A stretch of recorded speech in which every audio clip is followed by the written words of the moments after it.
Voilà, frères et sœurs, que Dieu soit bien en tout cas pour vos prières. Et la sortie de la BGC continue à susciter de l'intérêt, de débats, de discussions ici et là. Et ça choque certains, ça encourage d'autres. Et bien, que Dieu soit béni. De toute façon, que ça plaise ou pas, l'œuvre doit se faire. Et au nom de Yeshua. Donc, nous ne sommes pas là, bien sûr, pour répondre aux besoins des hommes. Nous sommes là pour répondre à l'appel du Seigneur. Voilà. Donc, parce que les hommes ont divers besoins. Et nous avons été appelés par le Seigneur pour répondre à ses besoins à lui. Voilà. Donc, que Dieu soit béni. Alors, nous sommes avec des frères et sœurs qui sont venus d'ici et là et qui sont avec nous. Et on a voulu aussi que nos sœurs restent un peu pour voilà, partager avec nous. Bonsoir, vous allez bien? Gloire à Dieu, ça fait plaisir. Et vous qui êtes aussi avec nous, il y en a qui sont venus de Lille, il y en a une qui vient de Lille. Voilà, bonsoir. Et puis de la Guadeloupe également. Voilà, gloire à Dieu. Donc, Côte d'Ivoire, le Gabon et puis le Canada, l'Allemagne également, sans oublier bien sûr. Et mon frère Olivier qui est avec nous. Bonsoir. Ça fait plaisir. Voilà, merci en tout cas à l'équipe technique. Et que Dieu soit béni pour la présence de chacun. Nous allons partager et sur... vous voulez qu'on parle sur quoi? De quoi voulez-vous qu'on parle? C'est une question que je nous pose, que je vous pose. Parce qu'on n'est pas là toujours en train de dire, voilà, Dieu m'a dit de faire ci.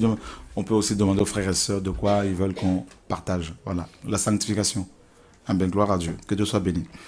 Alors, la sanctification. La sanctification, gloire à Dieu. Dieu est saint, n'est-ce pas? Alléluia. Alors, nous sommes dans 1 Pierre.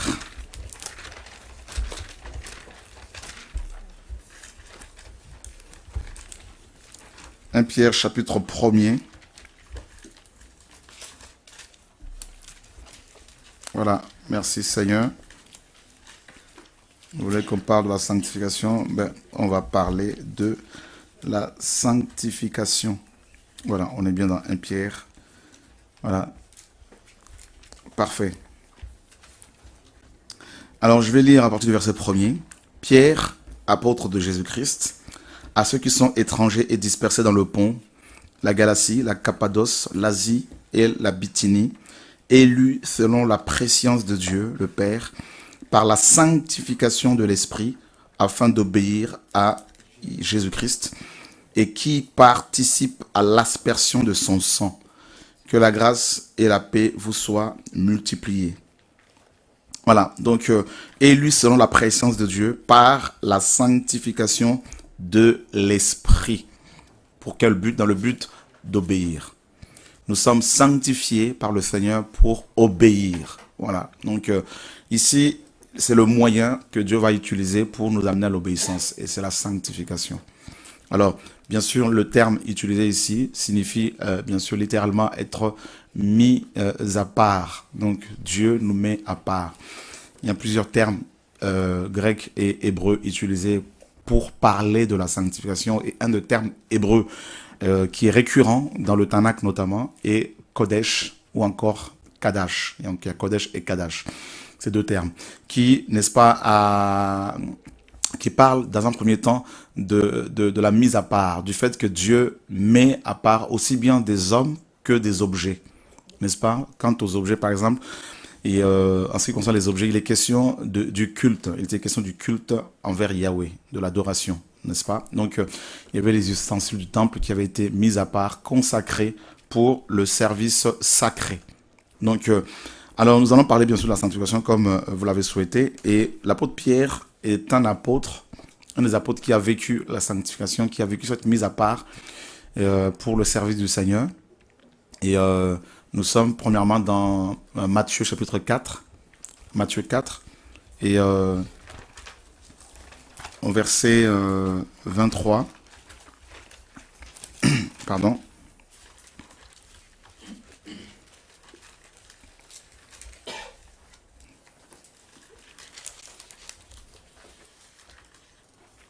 Voilà, donc on peut même commencer à partir du verset 21.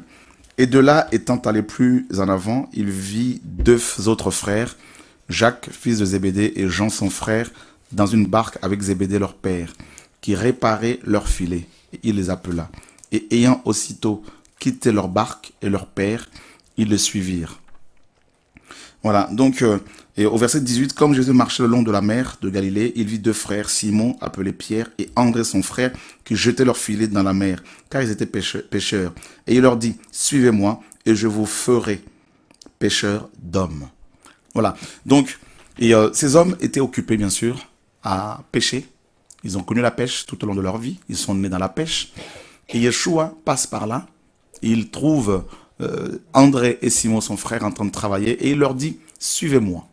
Et la parole nous dit qu'ils vont tout laisser pour suivre le Seigneur. Donc là, nous avons ici le premier étape de la sanctification, c'est le fait d'être mis à part pour un service. Donc Yeshua va aller, il va prendre ces deux hommes, il va les extirper, il va les sortir de leur métier pour être à son service. N'est-ce pas? Donc, ils sont mis à part pour le service du Seigneur. Donc, donc nous avons trois degrés ou trois types, je dirais plutôt, de sanctification. Le premier type de sanctification, c'est le fait d'être mis à part pour l'œuvre du Seigneur. Alors, il n'est pas question ici de la sanctification au niveau de l'âme, au niveau du cœur, au niveau des pensées. Il est plutôt question du fait d'être extirpé physiquement, hein, d'être consacré. Voilà, donc le terme, un autre terme utilisé par les auteurs de la Bible. Donc la consécration, le fait d'être consacré, d'être mis à part, d'être sanctifié. Et donc Dieu va prendre Pierre, va prendre André et il va les mettre à part. Ils sont devenus de ces faits intouchables. Voilà, donc là c'est le premier type de sanctification. Donc nous sommes mis à part avec nos défauts. Nous sommes mis à part par le Seigneur avec nos manquements. Quand le Seigneur a dit à Pierre de se mettre à part pour lui, Pierre était encore fougueux. Pierre avait encore son caractère acariâtre, son caractère irascible. Et il aurait fallu qu'il soit, n'est-ce pas, travaillé. Donc, toutes les personnes, n'est-ce pas, que le Seigneur a appelées, toutes les personnes que le Seigneur a élues, connaissent, n'est-ce pas, ce processus. Donc, Dieu les met à part pour son œuvre. Et le Seigneur le disait également à Jérémie, dans Jérémie 1, il disait à Jérémie, avant que tu ne sois formé dans le ventre de ta mère, avant que tu ne sois, n'est-ce pas, conçu, je t'avais établi, je t'avais consacré. Hein? Donc là, nous avons ce mot-là, Kodesh, justement, mis à part, donc consacré, à prophète des nations. Pourtant, Jérémie ne prophétisait pas encore. Dieu l'avait mis à part. Donc, et voilà. Et donc là, nous avons, comme Pierre le dit ici, nous avons été sanctifiés par l'Esprit pour obéir à Yeshua. D'accord? Donc, on est mis à part par le Seigneur. Et j'insiste bien sur ce premier type de sanctification. Donc, ça n'a rien à voir avec, avec une qualité ou des qualités morales, n'est-ce pas? Donc, Dieu nous met à part avec nos failles, avec nos défauts. Et d'ailleurs, la parole le dit. Hein, il est venu chercher les malades et non les bons.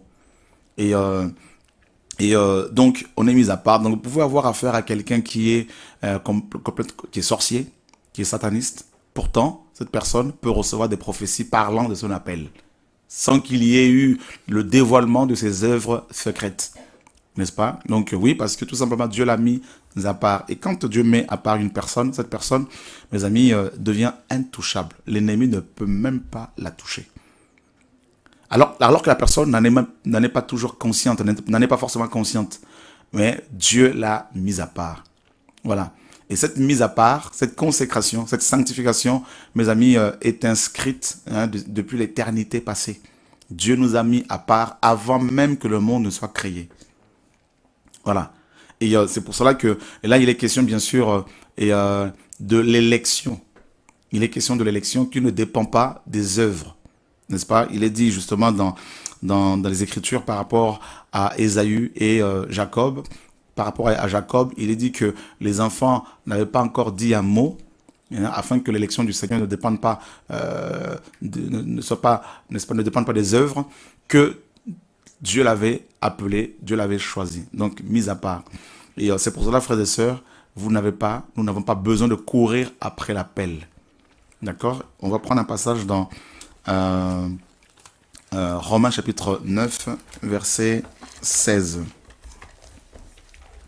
Ainsi donc, cela ne vient pas de celui qui veut, ni de celui qui court, mais de Dieu qui fait miséricorde.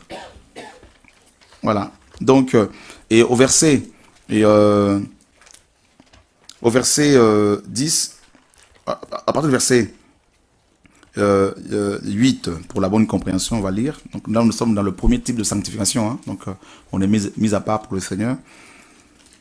C'est-à-dire que ce ne sont pas ceux qui sont enfants de la chair qui sont enfants de Dieu, mais ce sont les enfants de la promesse qui sont réputés pour être la postérité.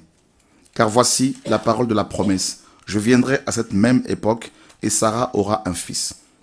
Et non seulement cela, mais il en fut de même de Rebecca lorsqu'elle conçut seulement d'Isaac, notre père, car avant que les enfants ne soient nés, et qu'il n'ait fait ni bien ni mal, afin que le dessein arrêté selon l'élection de Dieu demeurât sans dépendre des œuvres, mais par celui qui appelle. Il lui fut dit, l'aîné sera assujetti au plus petit. Ainsi qu'il est écrit, j'ai aimé Jacob et j'ai haï Ésaü.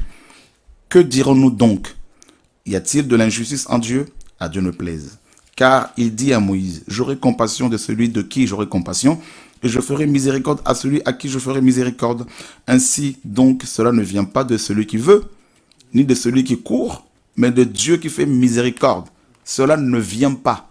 Dans d'autres versions, il dit cela ne dépend pas. Donc là, c'est vraiment bien ici. Là, cela ne vient pas. Donc, l'origine de l'appel n'est pas humaine. L'origine de la mise à part n'est pas humaine. Elle est céleste.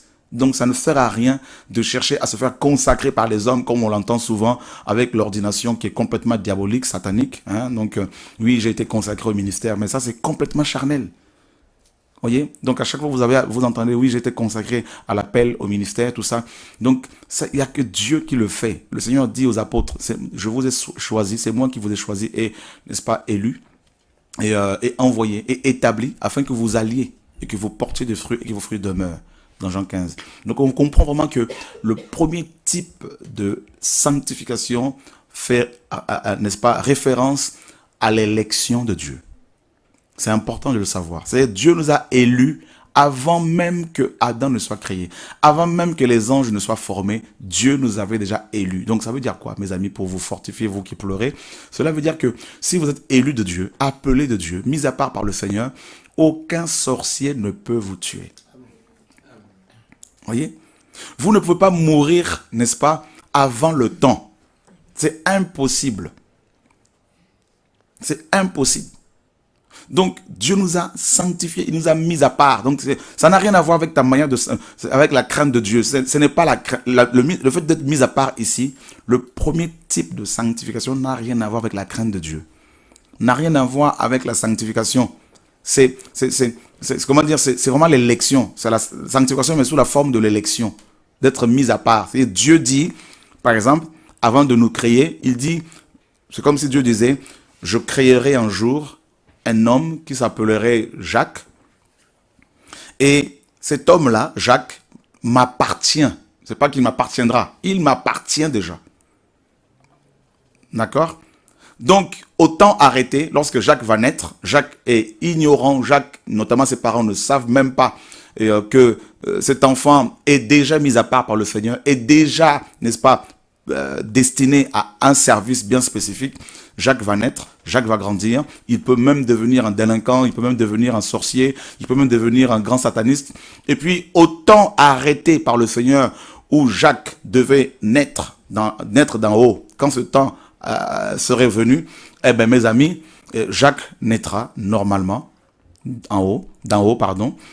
Et avant sa conversion, Satan va vouloir bien sûr tuer Jacques. Il va vouloir détruire Jacques, mais bizarrement les sorciers, alors que Jacques est dans le péché, les sorciers n'arriveraient jamais à le tuer, parce que tout simplement Jacques est, n'est-ce pas, sanctifié par Dieu, c'est mis à part par le Seigneur. Consacré par le Seigneur. C'est pour cela il ne faut pas recevoir des enseignements qui vous font peur, qui vous amènent à avoir peur des démons, peur de sorciers. Pas du tout. Celui qui comprend qui est Dieu, qui comprend les trois types de sanctification, notamment donc le premier type c'est l'élection, le fait d'être mis à part, Dieu nous a élus, nous a mis à part. Celui qui comprend ces choses-là ne va pas avoir peur des sorciers, de Satan, des démons, parce qu'ici, ils n'ont pas pu nous avoir étant dans le péché dans le monde. Ils ne pourront encore moins nous avoir étant maintenant dans le Seigneur. Voilà.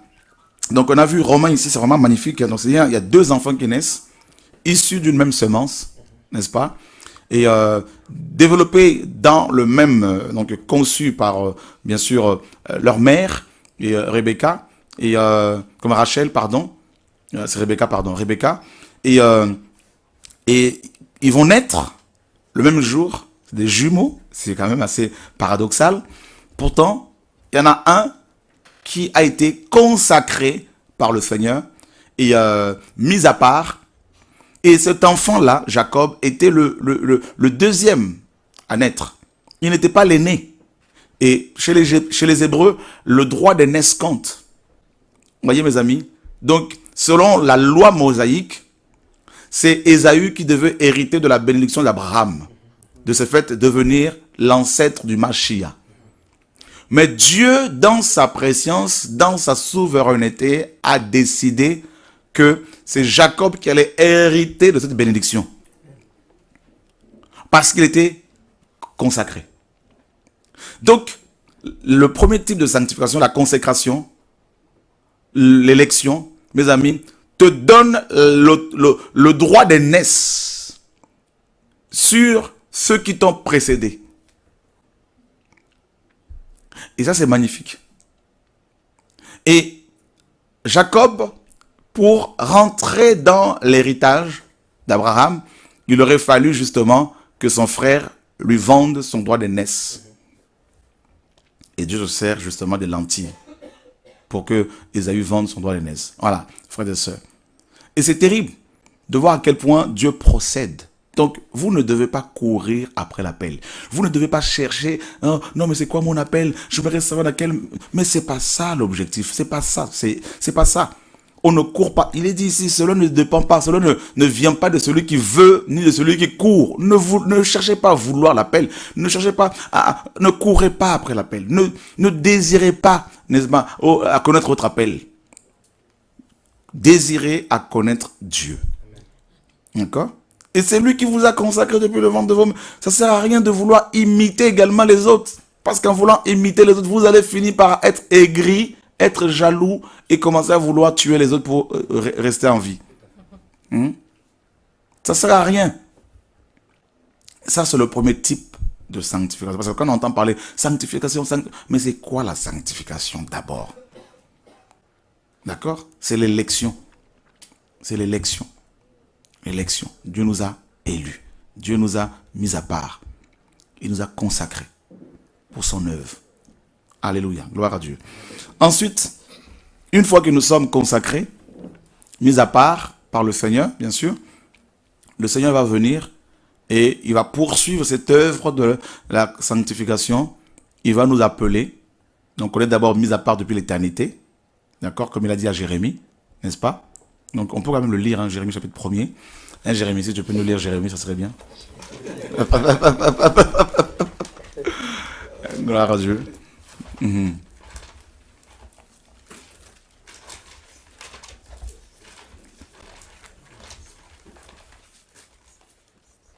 Hein?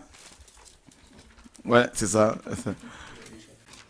Jérémie chapitre 1er, c'est 450, je crois. Oui, parce que... On est redevenus comme des enfants. Exactement. C'est ça. C'est beau. On a perdu les habitudes. 450. On est Jérémie chapitre 1er. Voilà. Ok. Verset 1er, Jérémie 1, 4 et 5. Voilà, donc la Bible nous dit les paroles de Jérémie, fils de Ilkija, d'entre les prêtres qui étaient à Anathoth, dans le pays de Benjamin, auquel fut adressée la parole de Yahweh au jour de Josias, fils d'Amon, roi de Juda, la 13e année de son règne, laquelle lui fut aussi adressée au jour de Joachim, fils de Josias, roi de Juda, jusqu'à la fin de la 11e année de Sédécias, fils de Josias, roi de Juda, à savoir jusqu'au temps où Jérusalem fut transportée, ce qui arriva au 5e mois. La parole de Yahweh me fut adressée en disant, avant que je t'ai formé dans le ventre de ta mère, je te connaissais, et avant que tu sois sorti de son sein, je t'avais consacré, je t'avais établi prophète pour les nations. Je répondis, ah, Seigneur Yahweh, voici, je ne sais pas parler, car je suis un enfant. Et Yahweh me dit, ne dis pas, je suis un enfant. Ok, voilà. Donc là, on voit que, effectivement, comme on connaît ce passage, donc Dieu dit à Jérémie, avant que tu ne sois formé dans le ventre de ta mère, je te connaissais. D'accord? Et ensuite, il dit, je t'avais consacré. C'est-à-dire, ce collège-là, c'est vraiment mis à part pour mon service. Et il était ignorant, Jérémie ne le savait pas. Et maintenant, au temps de la formation, quand la formation, le temps de la formation réelle par rapport à l'appel était arrivé, Dieu va se révéler aux gens, comme il a fait à Jérémie, comme le Seigneur l'a fait ici pour Pierre et son frère André.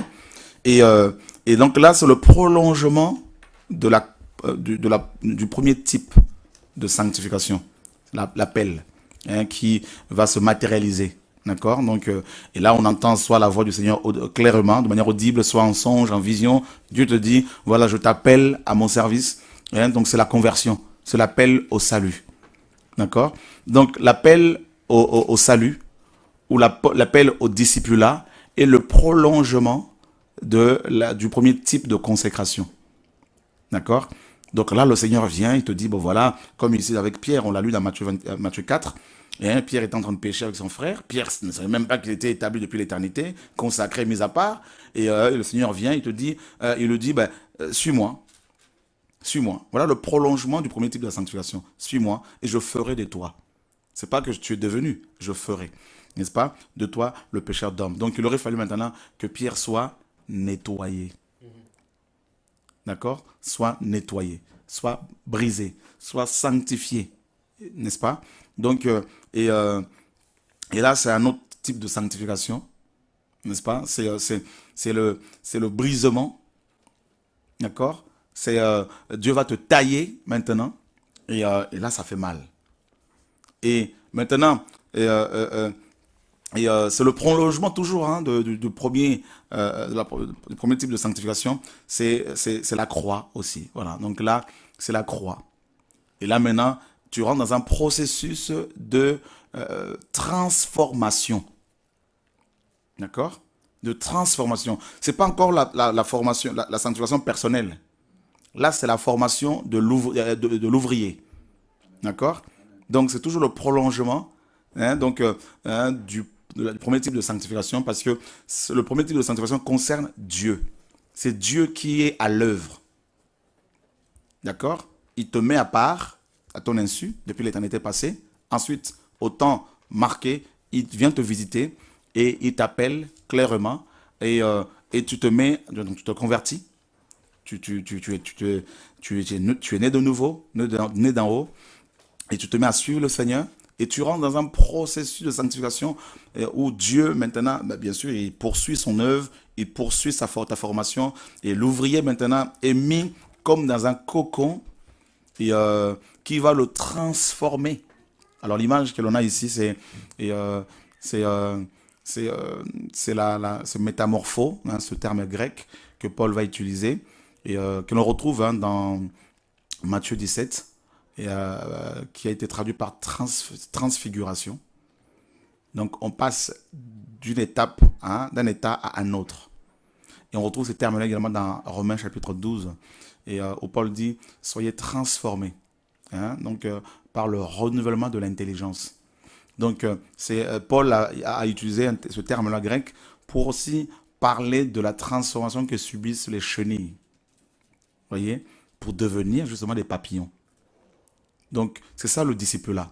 Dieu nous prend comme des chenilles, tels que nous sommes, et il nous dit de le suivre, et il nous met dans ce cocon, c'est-à-dire il nous crucifie. Là, c'est la chair est complètement crucifiée, et là, elle commence à subir la transformation que Dieu veut. N'est-ce pas? Donc, il y a l'étape larvaire, donc là, c'est vraiment la larve, tout ça, là. Donc, et là, la larve subit une transformation et ça fait très mal, justement. Ça fait très très mal, cette sanctification. Et c'est toujours Dieu qui opère. Hein. Donc là, il utilise des instruments comme la croix, c'est-à-dire les diverses persécutions, n'est-ce pas, pour tailler son ouvrier, son ouvrière, les calomnies, et voilà, le rejet, les critiques. Il utilise aussi la croix, donc le feu, hein, pour, comme il est dit dans Nombre, tout objet d'or, hein, tous les métaux devaient passer par le feu pour être sanctifiés. D'accord? Et justement, Pierre continue dans 1 Pierre chapitre 1er, comme on y était là tout à l'heure. Il dit, mes amis, et au verset 6, en quoi vous vous réjouissez, quoique vous soyez maintenant affligés pour un peu de temps par diverses épreuves, vu que cela est convenable, afin que l'épreuve de votre foi, beaucoup plus précieuse que l'or périssable, et qui toutefois est éprouvée par le feu, ait pour résultat la louange, l'honneur et la gloire lorsque Jésus-Christ sera révélé. Vous voyez? Et ça, c'est terrible. C'est-à-dire, tu reçois l'appel, tu rentres dans un processus, c'est sur le prolongement du premier type de sanctification. Dieu, n'est-ce pas, tel un potier, procède à la transformation de son ouvrier. Et je vous assure, frères et sœurs, on le connaît à peu près, hein, ce travail que le Père fait en nous, ça fait très mal. Ça fait très mal. Et parce qu'il nous prend tel un potier avec nos failles, avec nos manquements, avec nos défauts, n'est-ce pas? Et pour comprendre cette transformation, ce qui fait partie de la sanctification, bien sûr, que Dieu fait en nous, il faut comprendre Genèse 2, 7. Yahweh, Dieu, forma l'homme de la poussière de la terre. C'est-à-dire, c'est le matériau qui va utiliser la poussière, l'argile précisément.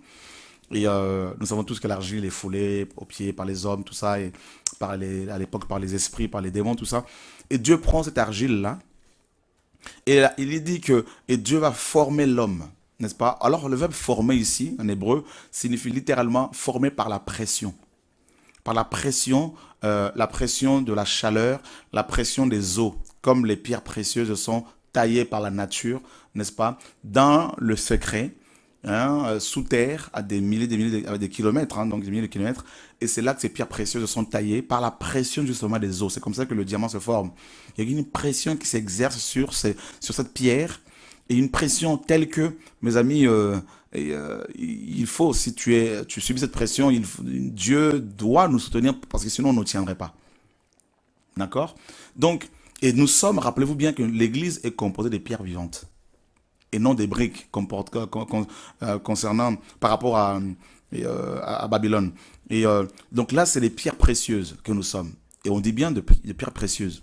Et vous-même, comme des pierres précieuses, approchez-vous, n'est-ce pas? Donc, édifiez-vous pour former une maison spirituelle. Donc, vous voyez, frères et sœurs, donc Dieu, quand il se met à nous sanctifier, là, parce qu'il nous a mis à part depuis l'éternité, on pleure. On pleure, on souffre, on gémit. On peut même frôler la dépression. Vous voyez? Comme Moïse disait au Seigneur, la mort m'est préférable, tue-moi. Élie, pareil, disait, mais je ne vaux pas mieux que mes pères, tue-moi. Jonas, on connaît le prophète Jonas, il disait au Seigneur, la mort m'est préférable à la vie. Vous voyez? C'est terrible. Et là, ben, Dieu te met dans le feu. Il te met sur la croix. Il se sert, mes amis, de l'épée de l'esprit également pour séparer l'âme de ton esprit, les émotions. Et là, c'est la séparation. Et ça coûte. Par rapport à cette sanctification que Dieu fait à nous, donc, et il peut te façonner, te sanctifier pendant 30 ans dans les coulisses pour un service public de 3 ans.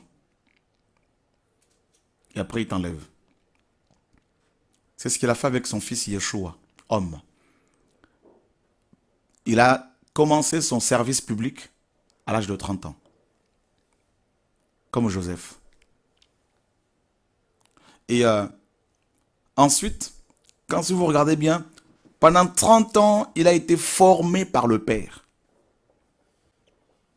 dans les coulisses, telles les racines d'une plante qui doivent d'abord s'enraciner profondément dans le sol à l'insu de tout le monde, afin qu'une fois cet arbre, mes amis, poussé, germé, puisse résister à toutes sortes de pressions, d'intempéries, de vent, de pluie, mes amis, et aussi afin qu'elle soit, cette plante, cet arbre, suffisamment solide pour, mes amis, supporter les fruits qui, généralement, pendent. Voyez, les branches doivent être suffisamment fortes pour supporter le poids des fruits. Et aussi, bien sûr, les animaux qui viennent pour, mes amis, s'abriter et construire leur nid dessus. Et les hommes qui vont grimper dessus. Comme Zachée qui grimpe sur le sycomore, là. Donc, il faut que les racines soient profondément ancrées dans le sol. Voyez, frère, et rappelez-vous bien que nous sommes des arbres. Quand le Seigneur a guéri cet aveugle, l'aveugle a dit quoi? Je vois les hommes, mais je vois comme des arbres. C'est pas que le Seigneur n'avait pas guéri correctement ce monsieur. Le monsieur a eu la révélation. Voyez? Il a eu l'ouverture des yeux spirituels. Dieu l'a fait exprès. Il a vu comment Dieu voit les hommes. Et c'est pour ça que Jean-Baptiste disait, tout arbre que mon père n'a pas planté sera déraciné. Ben oui, mes amis, nous sommes des arbres. Nous portons des fruits, nous sommes des arbres. Nous sommes des branches. Donc, voyez, frères et sœurs, et voilà pourquoi le Seigneur Dieu, notre Père, a pris son fils Yeshua et l'a formé pendant 30 ans. 10 ans de formation dans les coulisses, à l'insu de tout le monde, pour 1 an de ministère devant les hommes.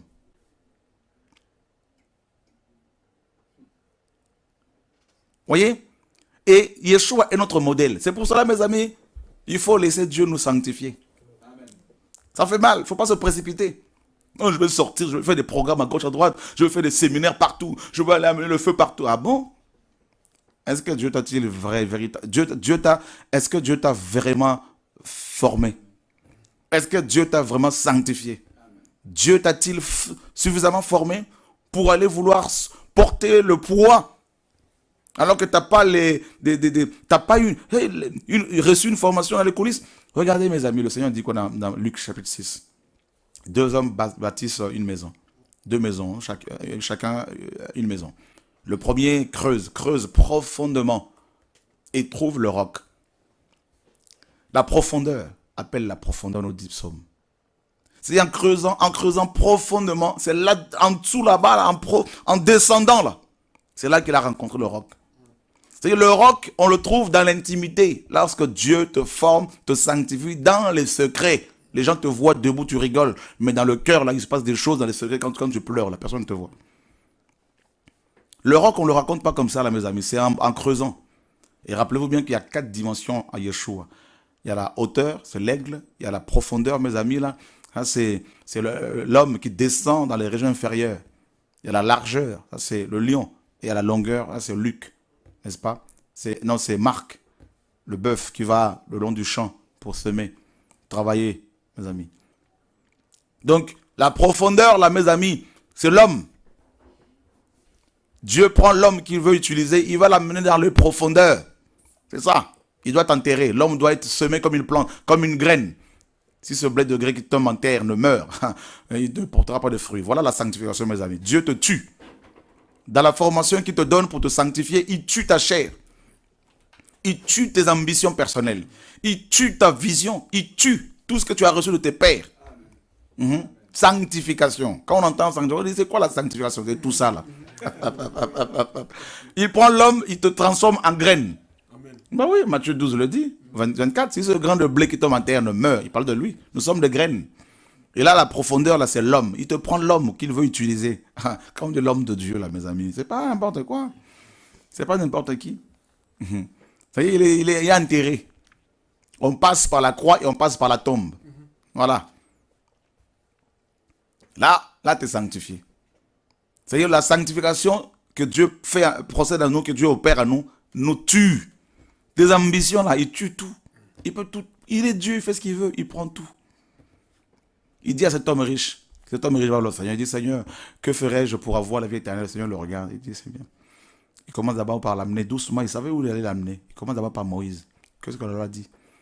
Le monsieur dit, non mais la loi dit, tu ne tueras pas. Il dit, mais j'ai tout observé depuis mon enfant. Il dit, c'est bien. Il regarde le Seigneur bien comme il faut. Il a dit, il l'aima. Il dit, il te manque une chose. Va, prends tes affaires là. Prends ta Lamborghini là, tout ça. Tu prends ta Porsche là, tout ça. Là. Il dit, tu vends tout ça. Ta ville avec piscine, vends. Il dit ensuite, donne tout ça aux pauvres que tu as tellement méprisé. Va donner ça au resto du cœur. Et ensuite, viens et suis-moi. Et ensuite, il rajoute, en portant ta croix. La Bible nous dit que le monsieur était en colère. Vous voyez mes amis, la sanctification que Dieu fait à nous là, ça te fait lâcher tout. Il te brise, il te sépare d'avec tes amis. C'est la séparation. Ah oui. Là, il te sépare. Nous sommes toujours dans le prolongement du premier type de sanctification. Il te sépare. Il te sépare de tes meilleurs amis. Il te sépare de tes ambitions. Vous pensez que les gens ne se moquaient pas de Pierre et Jacques et tout ça là? Les messieurs ageaient comme ça avec leurs femmes, avec leurs enfants. Les gens devaient leur dire, vous suivez un monsieur qui est plus jeune que vous, qui n'a même pas fini sa formation en tant que charpentier, qui n'a pas de diplôme, qui n'a même pas de maison, il dort sur les montagnes. Il est toujours dans la forêt. Vous le suivez. Il fallait qu'ils acceptent les moqueries. Et Dieu travaillait le cœur de Pierre. Oui. Combien de temps il a mis pour les former? Il a mis 3 ans. Il dormait avec eux, il mangeait avec eux. Il a vu la nullité des apôtres. Dans le sens où il a vu la nullité, c'est-à-dire leurs défauts, leurs péchés. Pas forcément la nullité physique. Comprenez mon langage pour ne pas dire ça y est, il s'égare. On se connaît. Je sais que vous êtes là connectés comme d'habitude. Vous m'aimez tellement que vous ne voulez pas m'oublier. Moi, j'ai oublié les églises d'où je suis sorti. Ben voilà, on est obligé de s'oublier. On n'est pas obligé de se connaître tout le temps. Voilà. Bref. C'est incroyable. On se shoot au Shora. C'est quand même bizarre, là. Quand même. Voilà, je ne suis pas une drogue. Hein. Gloire à Dieu. On ferme la parenthèse. Bon, mes amis, la sanctification, ça coûte cher. Et on parle du dépouillement. C'est-à-dire, Dieu te prend, tu avais ta peau. Il prend ta peau, il prend l'épée. Il enlève juste la peau. Imagine-toi. Tu restes un homme sans peau. Tu vois ce que ça fait? Voilà la sanctification. J'ai jamais vu quelqu'un qui en arrache la peau qui ne pleure pas.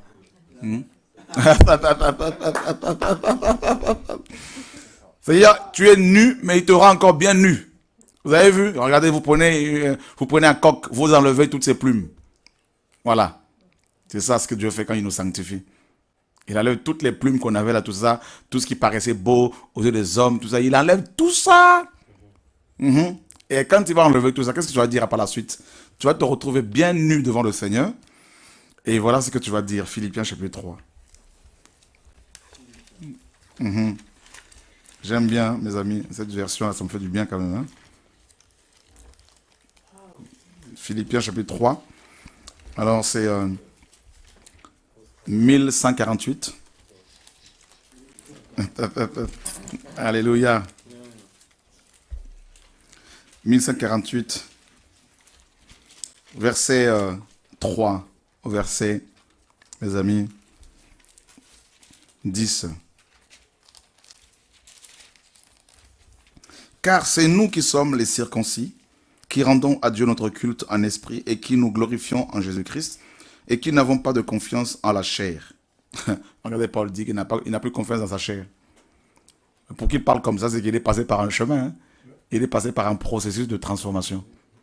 D'accord? Parce qu'avant, il se fiait trop à sa chair. Hein. Et moi aussi, cependant, j'aurais sujet de mettre ma confiance en la chair.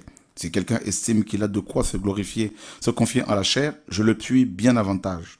Moi, circoncis le 8e jour, de la race d'Israël, de la tribu de Benjamin, hébreu, né d'hébreu, pharisien en ce qui concerne la loi, quant aux zèles, persécutant l'Église, et quant à la justice à l'égard de la loi, étant sans reproche. Paul est en train de parler de ses origines. N'est-ce pas que les hommes que nous sommes, parfois nous sommes fiers d'où nous venons, hein, de nos origines, pardon. Et Paul a été dépouillé jusqu'à être dépouillé de tout ça là. Mais ces choses qui étaient pour moi un gain, je les ai regardées comme une perte à cause de l'amour de Christ. Et certes, je regarde toutes les autres choses comme m'étant nuisibles en comparaison de l'excellence de la connaissance de Jésus-Christ, mon Seigneur, pour l'amour duquel je me suis privé de toutes ces choses. Et je les estime comme du fumier, afin de gagner Christ et que je sois trouvé en lui, ayant non ma justice qui est de la loi, mais celle qui est par la foi en Christ, c'est-à-dire la justice qui est de Dieu par la foi. Voyez? Donc, pour que Paul arrive à regarder toutes les autres choses comme du fumier, il aurait fallu qu'il passe, mes amis, par le feu. Regardez, là, dans cette sanctification-là, donc ce processus toujours, hein, de la première sanctification, Dieu nous transforme en holocauste, d'où justement l'offrande de l'holocauste. Lévitique 3, Lévitique 7. L'holocauste était la seule offrande qui était consumée, entièrement consumée par le feu. Aucun sacrificateur n'avait droit sur cette offrande-là. Seul Dieu, n'est-ce pas, consommait, on peut dire, dans un sens, cette offrande. Et c'est l'offrande que, mes amis, Noé a offerte au Seigneur. Au point où Dieu a décidé de ne plus détruire la terre. C'est-à-dire, Dieu te sanctifie au point où ta vie devient un parfum. Tu ne vas pas dégager une odeur fétide, mais une odeur tellement agréable que Dieu automatiquement va être fier de toi. Non parce que tu t'es sanctifié, mais parce qu'il t'a transformé. Il va regarder l'œuvre qu'il vient d'accomplir, de faire, et il va être content de cette œuvre-là. Voyez? Et je vous assure, la formation par la pression, là, Dieu va se servir des éléments naturels, il va se servir des circonstances, il va se servir de tes proches, il va se servir de gens qui t'entourent, de ton employeur, ta femme, ton mari, tout ça, hein, des frères et sœurs des assemblées où tu vas, pour te tailler. Amen. Il va mettre quelqu'un qui a un caractère terrible à tes côtés, qui va te titiller en permanence, pour te sortir de tes gants.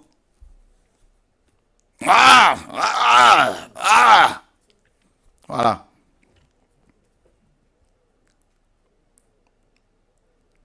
Et là, tu vas demander au Seigneur, Seigneur, s'il te plaît, éloigne ce démon de moi. Le Seigneur dira, ma grâce te suffit. Vous voyez comment Dieu procède? C'est-à-dire, il te maintient là, il te travaille. Il te... Alléluia, gloire à Dieu. Magnifique est le Seigneur, Dieu est magnifique. Donc, mis à part, depuis l'éternité, il te sanctifie, il te façonne. Et tout ça là, au nom de Yeshua. Et comme je disais, frères et sœurs, ça fait vraiment mal. Quand on reçoit l'appel, entre le moment où on le reçoit, vision, appel, et le moment où on doit rentrer dans ces choses, il y a n'est-ce pas, un temps qui doit s'écouler. On le sait. Et c'est ce temps-là que Dieu utilise pour nous façonner. Attention, il y a des niveaux. À chaque niveau où Dieu t'amène, à chaque dimension où Dieu t'amène, donc il y a un travail de sanctification qu'il va faire en toi. Et ensuite, il te qualifie pour te confier de nouvelles charges, de nouvelles responsabilités, de gloire en gloire. Et des paliers, comme l'échelle de Jacob. Bien sûr. C'est comme ça que Dieu procède. Donc c'est pour cela que la sanctification, elle est permanente. C'est un processus aussi, on le verra. D'accord? Voilà. Donc je prends un exemple. Paul, Dieu l'appelle, et dans Acte 13, il a fonctionné comme un docteur et un prophète. Il y avait dans l'église d'Antioche des prophètes et des docteurs. On cite leurs noms. Ensuite, l'Esprit va parler. Mettez-moi à part Paul et Barnabas. Voyez? Pourtant, Paul était déjà dans le service. Il était déjà reconnu prophète, apôtre, docteur. Mais il fallait qu'il passe à un autre palier. Donc, il y a une nouvelle mise à part. hein, une nouvelle, mes amis, consécration. Mettez-moi à part Paul et Barnabas pour l'œuvre à laquelle je vous ai appelé. Donc Dieu, de nouveau, a appelé Paul pour une nouvelle mission, une mission apostolique. Il a été mis à part par le Saint-Esprit pour cette nouvelle vision. Et il aurait fallu également qu'il soit taillé. Je vais vous dire une chose. Vous savez que Paul, pour être reconnu dans la fonction apostolique, il a dû être formé par Dieu pendant 17 ans. Est-ce que ça, vous le savez, ça, mon frère Stéphane? Non. Vous voulez le savoir? Ça vous intéresse? Tu le savais, ça? Non. Ouais, on est dans la parole, mes amis. On est amoureux de la parole. Donc, j'espère que c'est intéressant quand même ce que Dieu nous donne. Hein. Alléluia, gloire à Dieu, que Dieu soit béni. Parce que moi-même, je suis enseigné. Hein. Alors, comme nous sommes redevenus des enfants, là, nous allons chercher doucement. Alors, nous sommes dans Galates. Juste après un Corinthien. Juste après un Corinthien, Jérémie. Romain après un Corinthien, je m'excuse, dans la Bible de Jésus. Dans la Bible de Jésus, dans la BGC. Alors, Galates. Ouais, Galates, c'est juste après, logiquement, après Actes. Non, après Jacques, je crois, si je me trompe. Merci Seigneur, ça fait du bien. Galates chapitre 2.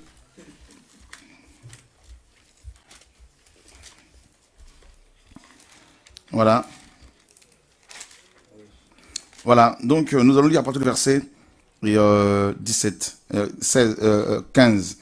Mais quand il a plu à Dieu qui m'avait choisi dès le ventre de ma mère et qui m'a appelé par sa grâce de révéler en moi son Fils afin que je le prêche parmi les gentils, aussitôt je ne consultais ni la chair ni le sang et je ne montais pas à Jérusalem vers ceux qui furent apôtres avant moi, mais je partis pour l'Arabie, puis je revins encore à Damas. Ensuite, 3 ans après son appel, Paul dit, je montais à Jérusalem pour visiter Pierre et je demeurai chez lui 15 jours.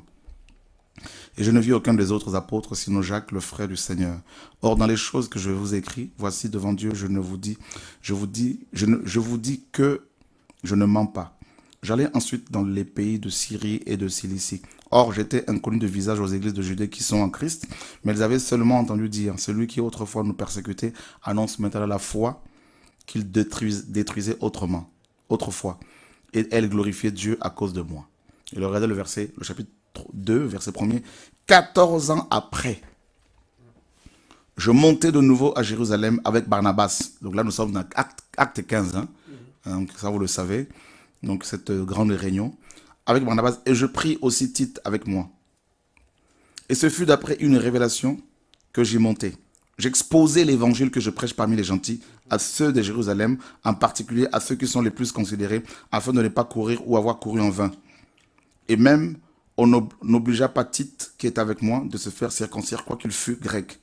Et cela à cause des faux frères qui s'étaient furtivement introduits et glissés dans l'église pour épier la liberté que nous avons en Jésus-Christ, afin de nous ramener dans la servitude. C'est ce qui se passe aujourd'hui dans beaucoup d'églises.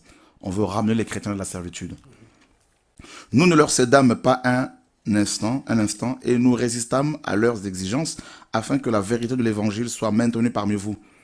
Et je ne suis différent en rien de ceux qui sont le plus estimés, quels qu'ils aient été autrefois, Dieu n'ayant pas d'égard à l'apparence extérieure de l'homme, car ceux qui sont en estime ne m'ont rien communiqué de plus. Waouh! C'est pas de l'orgueil, hein? Voilà. Il dit qu'ils ne m'ont rien communiqué de plus. Et il dit, au contraire, quand ils virent que la prédication de l'évangile pour les incirconcis m'avait été confiée comme à Pierre pour les circoncis, car celui qui a opéré avec efficacité par Pierre dans la charge d'apôtre pour les circoncis, a aussi opéré avec efficacité par moi envers les gentils. Jacques, dis-je, Céphas et Jean, qui sont estimés comme des colonnes, ayant reconnu la grâce que j'avais reçue, me donnèrent à moi et à Barnabas la main d'association, afin que nous allions, nous, vers les gentils, et qu'ils aillent, eux, vers les circoncis. Ils nous recommandèrent seulement de nous souvenir des pauvres, ce que j'ai eu bien soin de faire. Vous vous rendez compte? Donc c'est là, 17 ans après sa conversion, après son brisement, sa formation par le Seigneur, mes amis, après sa sanctification, que Paul va recevoir la main d'association des colonnes de Jérusalem. Pourquoi? Parce qu'il leur a exposé l'évangile qu'il a reçu et il leur a parlé de la manière dont Yeshua s'était révélé à lui. Et là, tous les apôtres étaient là. Nous sommes dans Acte 15. Parce qu'il y avait également Barnabas, il y avait Tite. Et Paul explique, Paul développe sa doctrine. Il développe la doctrine de la grâce. Paul explique tout ce qu'il a reçu du Seigneur et les miracles que Dieu avait opérés au travers de lui, parce que ça, c'est un des signes. Les miracles, c'est un des signes de l'apostolat. Et là, Pierre, Jacques et Jean, les colonnes, donnent la main d'association. Ils disent à Paul, oui, nous reconnaissons effectivement que tu es établi pour les gentils, comme établi apôtre des gentils. Et effectivement, mes amis, on a fait des erreurs hier en reconnaissant certaines personnes dans le passé parce qu'on apprenait les équipes apostoliques, alors qu'ils n'ont même pas 10 ans de conversion, ils n'ont même pas 15 ans de conversion, 16 ans de conversion, ils n'ont même pas vu Jésus-Christ. Ils ont eu juste 2 ou 300, ils ont dû voir un ange vite fait, et ils sont devenus apôtres alors qu'ils ont même des églises de 20, 30 personnes. Ils sont accrochés au titre. Bref. Et on voit des apôtres des nations à gauche à droite, qui voyagent à gauche à droite, qui prennent des avions partout, ils sont déjà apôtres. Et là, on voit 17 ans de formation. Paul est un exemple d'apôtre pour les nations, est un exemple pour les apôtres issus des nations. Et il a attendu 17 ans. C'est pour cela, mes amis, aujourd'hui, aller mettre ma main sur quelqu'un pour reconnaître dans un service, je ne peux plus le faire. En tout cas, c'est fini, je vous assure. Sanctifié pendant 17 ans. Brisé, frappé tous les jours par un démon. Il dit au Seigneur, enlève-le de moi. Dieu dit, ma grâce te suffit. Vous vous rendez compte, frère? On a des choses à apprendre. La sanctification, frère. On se précipite, là, 3 ans de conversion, 5 ans de conversion, c'est les grands bishops déjà. Ils connaissent tout. Parce qu'ils ont des versets dans la tête, ils pensent qu'ils connaissent tout. Là. Ils sont des grands hommes. Frère, que Dieu nous garde. Paul, 17 ans après, il part voir les colonnes. Il a reconnu qu'il faut aller voir les colonnes. Et il dit, ils m'ont donné des recommandations, c'est ce que j'ai fait. Quelqu'un qui n'a même pas 10 ans de conversion, on lui donne quelques conseils, il dit, j'ai déjà tout compris. Moi, je parle directement avec le ciel. Paul reçoit ça 3 ans après. On nous dit que Dieu l'appelle.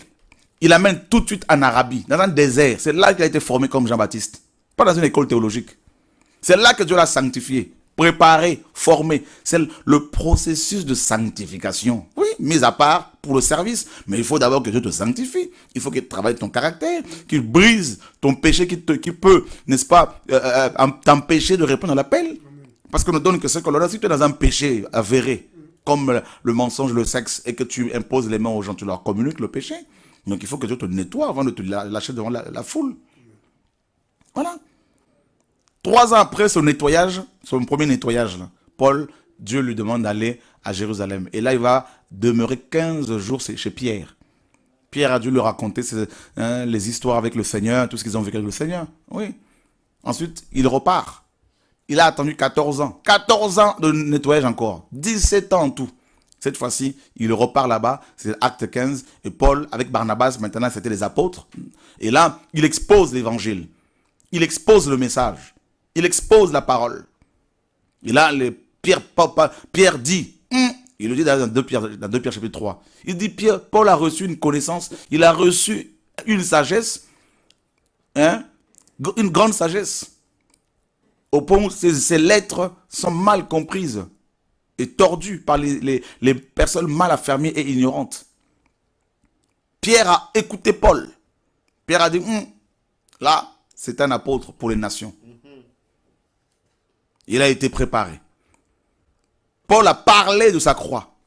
Paul a parlé de ses mésaventures. Il a parlé de son brisement. Il a parlé comment il a été lapidé à cause de la foi. Il le dit. Il a estimé tout ce qu'il était avant comme de la boue. Quand on se glorifie de son passé, c'est qu'on n'a rien compris, c'est qu'on est encore dans le passé. Bien sûr. Il dit comme du fumier. Combien d'années de conversion as-tu? Il y a des versets bibliques partout à gauche à droite comme un perroquet. Bah oui, mais les perroquets, ça ne vient pas d'eux. Les perroquets, ils ne font que répéter. Ce sont des transmetteurs. Oui. C'est tout. Mes amis, il y a des gens qui sont des porteurs de lettres comme Timothée, c'est tout. Hein? Si Paul n'était pas là, Timothée n'avait pas il avait quel appel, quel service? C'était lui qui devait porter les lettres. Vous pensez que ça c'est fini? Ça existe encore aujourd'hui. Quand tu es un porteur de lettres là, si Paul n'est pas là, tes lettres là, tu n'as plus de lettres. C'est tout. Les gens ne comprennent pas. Sanctification. On en arrive, frère. On va parler, on va enseigner la parole. C'est important parce que l'enseignement, c'est la correction. C'est ce qu'il faut comprendre. Enseigner, c'est la... Je vais vous dire une chose. La dernière lettre de la Torah, hein, c'est la lettre Lamed. Lamed, c'est la 12e lettre. C'est le fouet. Ça termine avec Israël. Voilà, la Torah finit avec Israël. Et la dernière lettre, là, mes amis, c'est la lettre Lamed. C'est la lettre qui est au-dessus de toutes les lettres. C'est-à-dire que l'enseignement doit être au-dessus de tout. Instruire l'enfant sur la voie qu'il doit suivre. Quand tu seras devenu vieux, quand tu deviendras vieux, il ne s'en détonnera pas. Dieu clôture la Torah par la correction. Donc la sanctification, la formation que Dieu nous donne là, c'est la correction. Dieu nous châtie pour grandir, pour nous faire grandir. Ben oui, c'est pas toujours facile. Ceux qui te critiquent là, c'est normal, Dieu le permet. Donc il ne faut même pas t'en occuper. Effectivement, moi je m'en occupe même plus parce que c'est Dieu qui les utilise.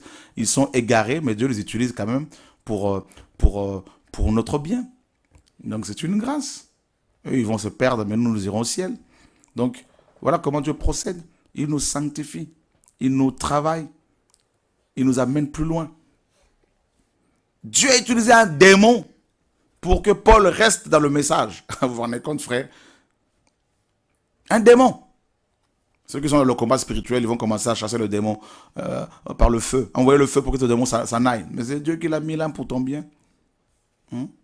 Pour que ta chair soit toujours brisée. Et Paul a compris, quand je suis faible, c'est alors que je suis fort. Voilà. D'accord, mes amis? Alors laissons Dieu nous façonner. Hein, ne nous précipitons pas dans les choses. Parce que quand quelqu'un reçoit déjà un titre, là c'est fini. Hein? Il est ancien. Il est ancien. Il n'a même pas la barbe blanche, il est ancien. Tout ça là, ce sont des erreurs qu'on a commises hier, mes amis. Là, c'est fini aujourd'hui, là, ancien. Aujourd'hui, quand on doit mettre un ancien, là, c'est vraiment un vieillard, un vrai ancien. Il doit avoir plus de 60 ans. Voilà. C'est important tout ça, là. Un ancien qui a 40 ans, ça y est, il est ancien, il reste là comme un bishop, il ne veut plus bouger. Il a pris son trône et puis c'est fini. Il demande que tout le monde passe par lui. Voilà, il est devenu le pape. Voilà, ils sont 2 ou 3, ils partagent le gâteau. Ils sont contents. Voilà. Ils déforment l'évangile. Quand j'enseigne, de temps à autre, on dénonce. Voilà. C'est plus fort que moi, frères et sœurs, vous me comprenez? C'est comme ça que Dieu m'a fait. Vous devez m'aimer comme ça. Dieu est bon. Alléluia. Amen. Que Dieu soit béni, frères et sœurs. Moi, j'aime bien tout casser à chaque fois. La parole casse tout. On dit non, son enseignement, c'est la colère, la haine. Voilà. Si vous avez écouté Jésus bien comme il faut, vous verrez. Il a prêché dans cette synagogue dans Luc 4. Vous avez vu comment on l'a chassé? Ils étaient tous furieux. Et vous voulez que moi je prêche pour vous faire rire? Vous n'avez pas compris encore, mes amis. Là. Vous allez être furieux encore bien comme il faut. Mais vous ne mourrez pas. Au nom de Jésus-Christ. Et je viendrai chez vous, je parlerai encore, vous serez encore plus furieux. Et je parlerai encore. Voilà. Dans Acte 50, ils ont prêché. La Bible nous dit que les pharisiens étaient comment? Furieux. Quand Étienne a parlé, on a dit quoi? Ils étaient furieux. Et vous voulez quoi? Vous voulez rire quand je prêche, mes amis? Là, vous n'avez pas compris, ancien. Attendez, on arrive. On va parler, vous serez encore plus furieux. Et ceux qui sont pour le ciel seront dans la joie. Ils vont se réjouir parce que l'évangile libère. Voilà. Que Dieu soit béni. On va prendre le micro, tu peux prendre, il n'y a pas de souci. Tout à l'heure, tu disais qu'il faut avoir 60 ans. Timothée était évangéliste. Il n'était pas ancien. Est-ce que c'est une question que je voulais aussi poser? Est-ce que si on a un ministère, est-ce qu'on n'est pas de facto ancien? Et à l'âge que Timothée avait? Timothée n'était pas non plus évangéliste. Paul lui a dit de faire l'œuvre d'un évangéliste, mais il n'a pas dit qu'il était évangéliste. C'est pas pareil. Et c'est pour cela qu'il n'a pas été appelé évangéliste. On lui a dit de faire l'œuvre d'un évangéliste. Quand on te demande de faire l'œuvre d'un maçon, c'est pas que tu es maçon. C'est-à-dire que tu peux faire comme un maçon, mais tu n'es pas de maçon. Voilà. Mais parce que beaucoup pensent aujourd'hui que... Je comprends, ouais. Timothée était évangéliste. Non, pas du tout. La plupart des enseignements qui nous sont donnés, c'est dans ce sens. Et quand on voit que Timothée est évangéliste, de facto, on dit qu'il a un ministère et il est ancien de facto. D'accord, oui, tout à fait, c'est bien. Vu C'est vrai. son âge, voilà pourquoi je voulais un peu revenir sur ce point-là. D'accord. Là, maintenant, je viens encore de découvrir encore autre chose. Timothée n'était pas évangéliste. Non. Et on lui a demandé de faire l'œuvre D'un d'un évangéliste. évangéliste. Tout comme toi, on peut te demander, par exemple, de faire l'œuvre d'un surveillant. Hein? Par exemple, tu prends le train, on te dit, fais l'œuvre d'un contrôleur. Oui. Hein? Contrôle les gens pendant quelques temps, mais ce n'est Amen. pas que tu es contrôleur. Ce n'est pas ton métier. Hein? Parce qu'il y a besoin d'un évangéliste. Tu peux être utilisé. Je prends un exemple. Tu vas dans un endroit, il y a besoin d'une guérison. Les gens sont malades. Dieu se sert de toi pour guérir les gens. Alors que tu n'as pas le don de guérison, ce n'est pas ton service. Toi, ton service, c'est la miséricorde. Ton service, c'est la compassion. Ton service, c'est, je ne sais pas, c'est l'enseignement. Mais parce qu'il y a besoin de la guérison, Dieu te dit, prie pour eux, je vais les guérir. Mais cela ne fait pas de toi quelqu'un qui a de manière permanente ce don. Amen. Fais l'œuvre d'un évangéliste. C'est-à-dire, je t'envoie quelque part, il y a besoin d'un évangéliste, alors fais cette œuvre-là. Amen. Tu vois? Amen. Parce que nous sommes tous des potentiels évangélistes. Amen. Nous sommes des potentiels prophètes. Parce que nous avons le Saint-Esprit qui utilise les prophètes. Donc, il peut se servir de nous comme l'âne de Balaam a fait l'œuvre d'un prophète. Est-ce que c'est une prophétesse? Non. On ne peut pas la nommer prophétesse parce qu'elle a prophétisé une seule fois. C'est un animal en plus. Donc voilà comment on a établi les animaux, prophètes, apôtres. Et il y a autant de problèmes. Nous avons des eaux dans nos églises. C'est pour cela, c'est à cause de tout ça. Que Dieu nous garde. C'est incroyable, hein? Mais c'est croyable quand même. Hein? On prend l'ânesse de prophète. Elle a vu l'ange de Yahweh. Elle a parlé. Et nulle part c'est écrit que Balaam l'a dit, viens, je vais te consacrer. Tu es prophétesse. Voilà, parce qu'après il n'y a plus l'inspiration. Voilà. Que Dieu nous garde, frères et sœurs. Alors, seul Philippe, on l'appelle l'évangéliste. Hein? Donc l'évangéliste Philippe. Là, on voit les œuvres d'un évangéliste. On voit, il arrive dans la Samarie, il prêche l'évangile, les conversions, tout. Timothée était comme une espèce une aide pour Paul. Il allait ici et là pour amener l'ordre. Et Paul était celui qui l'envoyait. Si Paul ne l'envoyait pas, Timothée n'allait nulle part. Alors qu'un évangéliste, selon Éphésiens 4, il est envoyé par Dieu directement. Timothée était sous les ordres de Paul. Il était porteur de lettres. Amen. Paul dit, je t'ai laissé en Crète afin que tu mettes de l'ordre. Donc là, c'était comme l'apostolat. Il devait mettre de l'ordre comme les apôtres mettent de l'ordre. Voyez? Donc, et reconnaître les anciens comme les apôtres pouvaient le faire. Donc, il était mandaté. Voyez? Il était sous le mandat de Paul. Voilà. Alors que Philippe, l'évangéliste, dans Acte 8, Acte 22, on nous dit que c'est Dieu qui le mandatait. Voyez?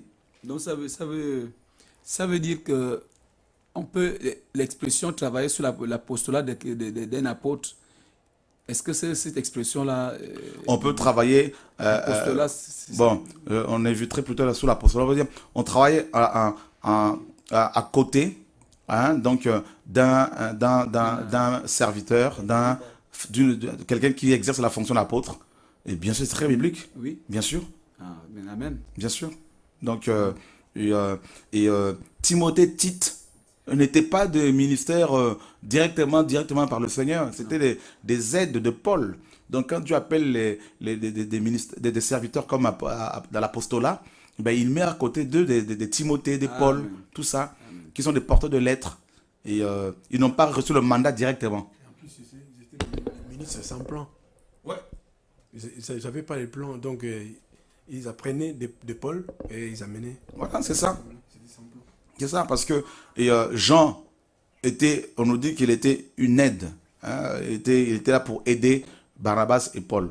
Même Barnabas, on l'appelle apôtre, mais quand il s'est séparé d'avec Paul, Barnabas a disparu de la scène. Hein, Barnabas était juste un compagnon, quoi. Il accompagnait Paul dans son service. Et c'est pour cela qu'on a nommé Paul Mercure, c'est-à-dire Mercure était le Dieu, le messager de Dieu. Et Barnabas a été nommé, Zeus, n'est-ce pas? Donc Mercure était son messager. C'est parce que Paul était celui qui portait la parole. Parce que c'est lui qui avait reçu le message. Quand ils arrivaient quelque part, c'est Paul qui enseignait. Parfois, Barnabas pouvait exhorter, c'est écrit. On se dit, mais c'est plutôt Paul qui avait la parole. Parce qu'il était messager, il avait un message. Aujourd'hui, tout le monde peut exhorter, on est chrétien, tout le monde peut s'encourager, mais tout le monde n'est pas messager. Hein? Avec un message porteur pour apporter quelque chose voilà. Il faut on est messager de manière de potentiel messager parce qu'on parle de Christ, oui. Mais il y a des frères et sœurs, des gens qui sont porteurs d'un message, d'un fardeau. Hein? Donc il y en a beaucoup, bien sûr. Donc voilà. Et ça, c'est encore un autre enseignement. Donc, mais c'est vrai que de souligner cela, ça éclaire les frères et sœurs. Et voilà, donc on a vu le premier type de sanctification. Donc Dieu nous met à part, d'accord, depuis l'éternité passée. Ensuite, il nous appelle physiquement et il nous façonne, il nous travaille et il nous taille, d'accord. Et voilà. Et là, c'est le premier type. Le deuxième type de sanctification, c'est la justification, d'accord, la justification. Et ça, c'est aussi un rapport avec, je dirais, c'est le prolongement toujours. Hein. Donc, le premier type de sanctification, c'est la justification. Dieu nous a justifiés. Car ceux qu'il a appelés, hein, ceux qu'il a connus d'avance, il les a appelés. Ceux qu'il a appelés, il les a, n'est-ce pas, justifiés. Et ceux qu'il a justifiés, il les a aussi glorifiés. D'accord. Donc, c'est la justification, en fait, en gros. D'accord. Donc, il nous met à part depuis l'éternité passée. Il nous consacre, il nous met à part. Ensuite, deuxièmement, il nous justifie. Et ça, c'est l'œuvre de la croix. La justification, c'est aussi... La justification ne dépend pas de nos œuvres, toujours pareil. Elle est totalement l'œuvre de Dieu. Et la justification est un acte, je dirais plutôt un acte juridique. Dieu vient et il déclare le pécheur juste. D'accord? Et la justification trouve, mes amis, sa source dans l'œuvre de la croix. D'accord? Nous sommes dans Romains chapitre 5. Voilà, donc on va rapidement finir pour vous laisser poser des questions. Romains chapitre 5, pardon.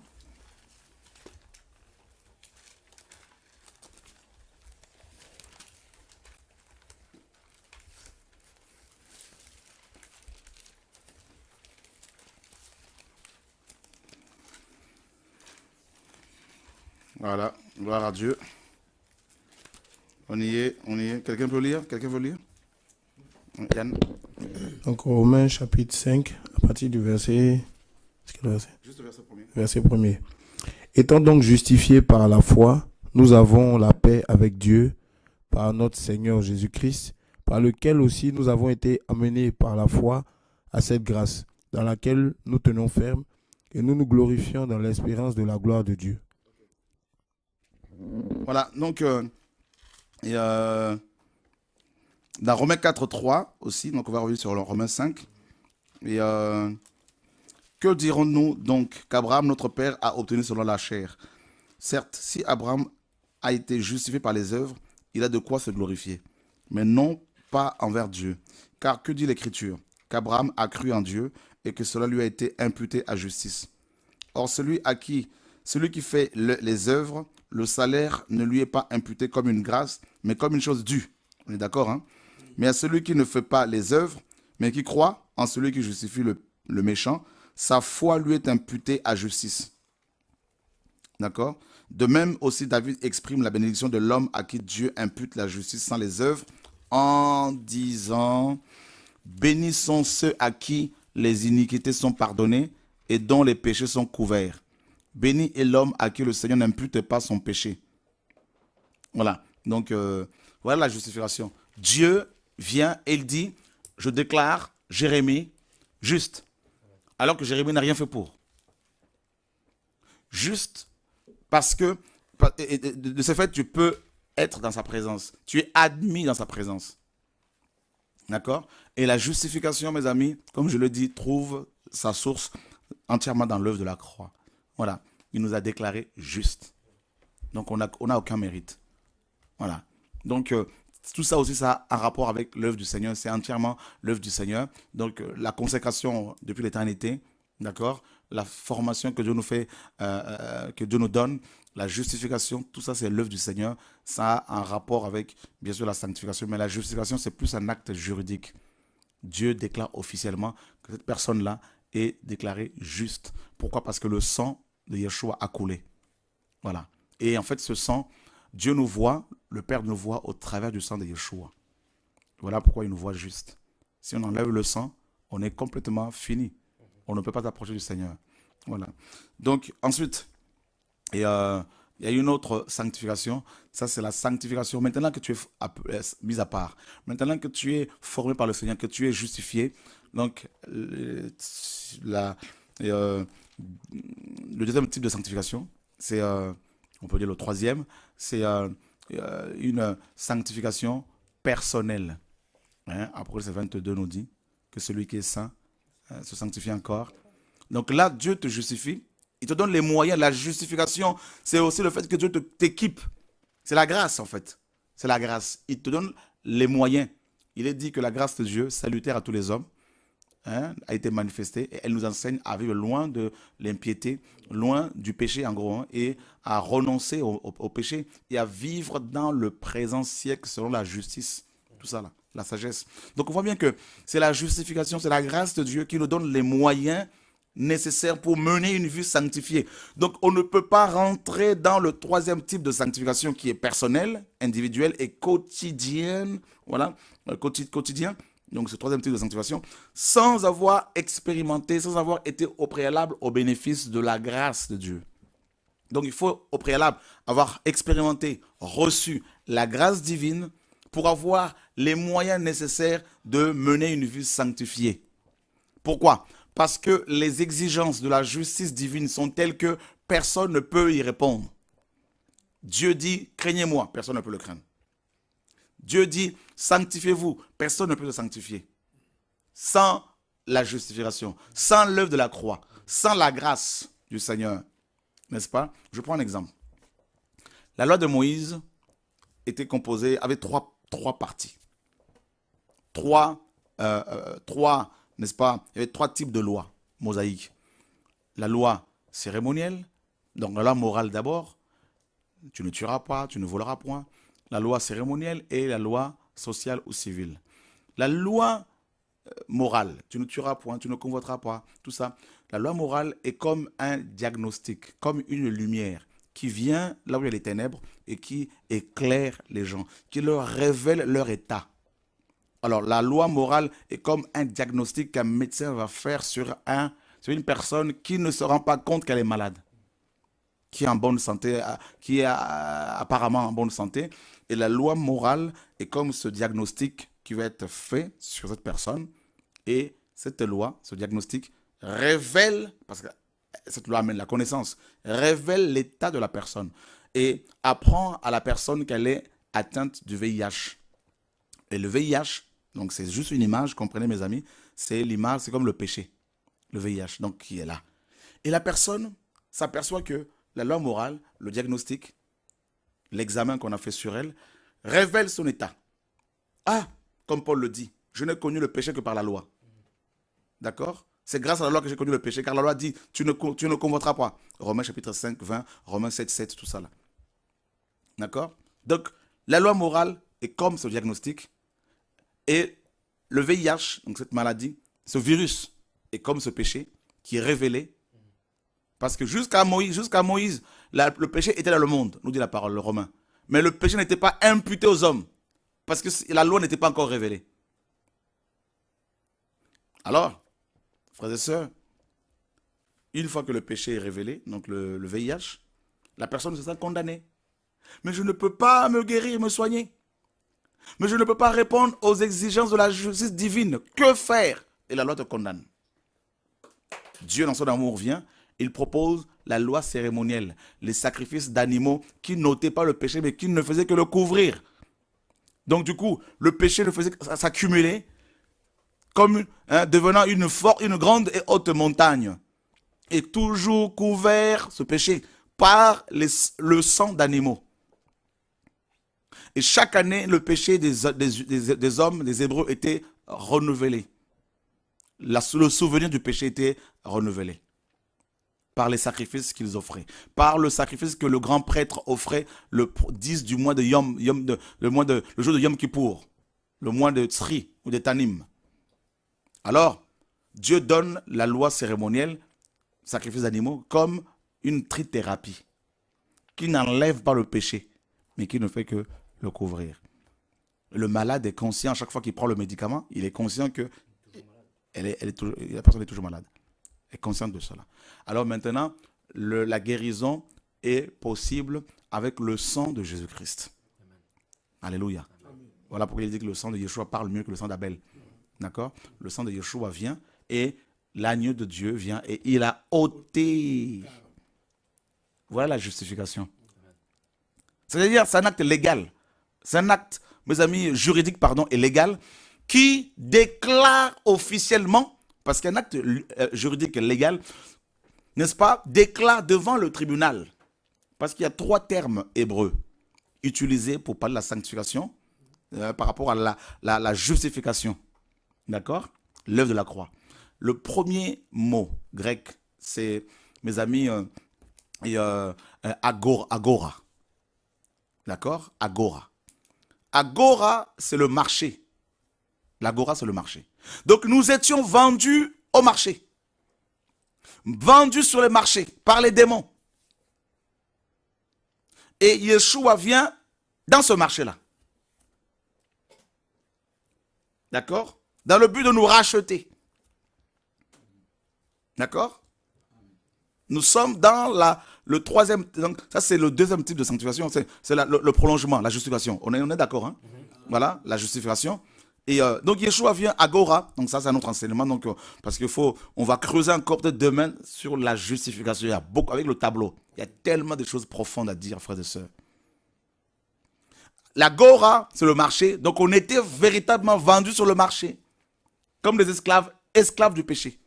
Nos maîtres, c'était les démons, Satan. D'accord? Les sorciers. Yeshua vient à ce marché-là. Avec quel argent? Avec son sang, non pour payer aux démons, mais pour payer la rançon au Père, pour répondre à ses exigences. Le deuxième mot utilisé, le mot grec, on verra cela des versets demain. Donc, nous sommes dans Romains chapitre 3, Romains 4. Et il y a tout ça. Et le deuxième mot, c'est hexagora. C'est-à-dire, on est extirpé du marché. On est amené hors du marché. Donc, il va au marché, agora. Il nous rachète et il nous sort du marché. On n'est plus, mes amis, vendable. On n'est plus exposé au marché. On est hors du marché. Voilà pourquoi nous devons... On va en parler. Le troisième terme grec, c'est loutro. Loutro signifie délivré, affranchi. Voyez, frères et sœurs? Et c'est terrible. Donc, l'œuvre de la croix, la justification, mes amis, est un acte officiel. Yeshua est allé devant les démons. Il est venu en tant que propriétaire des marchandises que nous étions. Il n'y avait pas de négociation possible. Il vient et il dit, donnez-moi ça, donnez-moi celui-là, donnez-moi celle-là, donnez-moi celui-là, donnez-moi cet homme, cette femme que vous avez mis sur vos étalages là. Hop, hexagora, on sort du marché. Hop, l'outro, délivré, affranchi. Alléluia. Oh my God, Jesus Christ. C'est pour cela que Colossiens 1 nous dit, 12, rendez grâce au Père, qui nous a rendus capables. Dieu t'a rendu capable. Ne dis plus que tu es incapable. Ne dis plus que tu n'as rien. Tu es capable.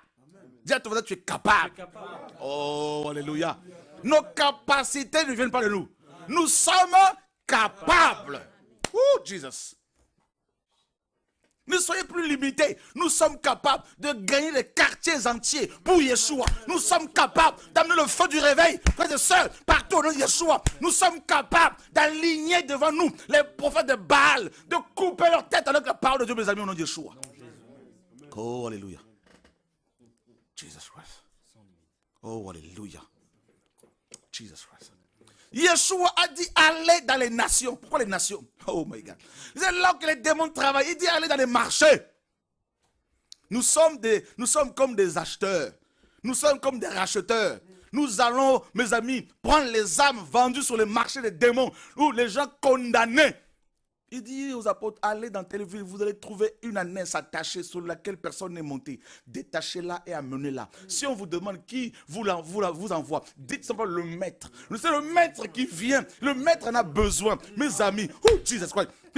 L'animal était sur le marché. L'animal était surveillé, contrôlé. Yeshua vient, il enlève Hexagora.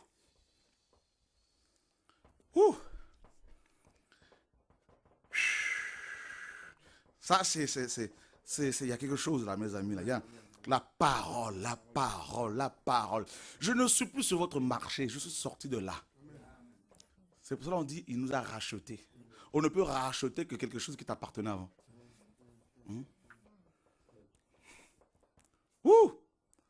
Frères et sœurs, voilà la justification, la sanctification. C'est le niveau plus, la justification. C'est tel que vous êtes là, vous êtes justifié. C'est-à-dire, il y a un tampon sur vous, justifié. Amen. Déclaré juste. Et Dieu dit, Yeshua dit, si votre justice ne dépasse pas celle des pharisiens, vous ne serez pas sauvés. Mais c'est impossible. C'est impossible. Voilà pourquoi la justification, c'est un acte légal, prophétique. Et Dieu, il met le tampon sur toi et il dit, tu es juste. Si tu as dépassé les pharisiens. Or, le mot pharisien signifie séparé, mis à part. Or, si tu es séparé, si tu es mis à part, qui peut te toucher? C'est pour ça que Colossiens dit, rendez grâce au Père qui vous a rendu capable d'avoir part. Il y a une part que vous avez reçue, non? Mais alors, à l'héritage, nous sommes des héritiers. Amen. Il y a le testament de Jésus. Avoir part à l'héritage de saints. Mais nous sommes sanctifiés, saints au sein de Rome, au sein de... Nous sommes mis à part, frères et sœurs. Alléluia, gloire à Dieu. Vous avez part à l'héritage de saints. Il nous a délivrés de la puissance des ténèbres. Ce n'est pas qu'il va nous délivrer, il nous a délivrés. Et il ne s'est pas arrêté là. Il nous a transportés. C'est notre transporteur.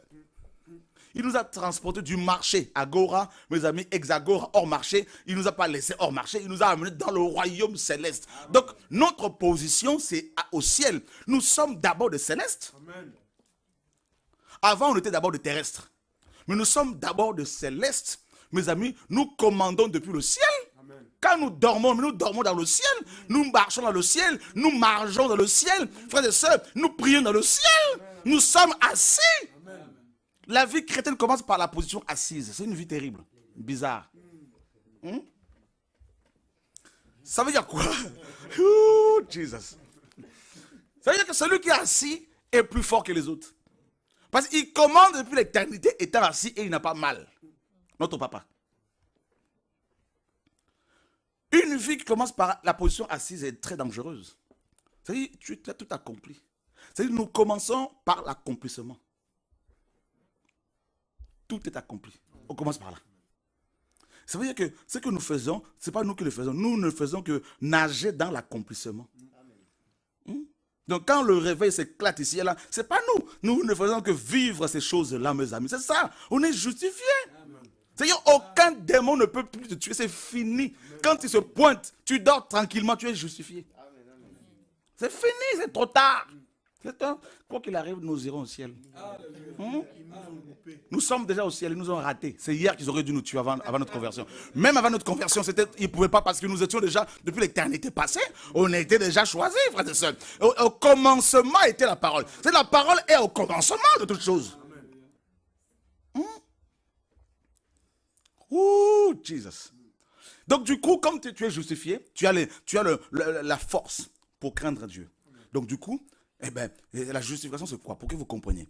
Dieu te prend, mon frère Yann, comme Adam. Il crée Adam, mais avant de former Adam, il avait d'abord planté ce jardin. Vous voyez comment Dieu fonctionne? Il prépare d'abord les conditions pour t'accueillir, comme un berceau.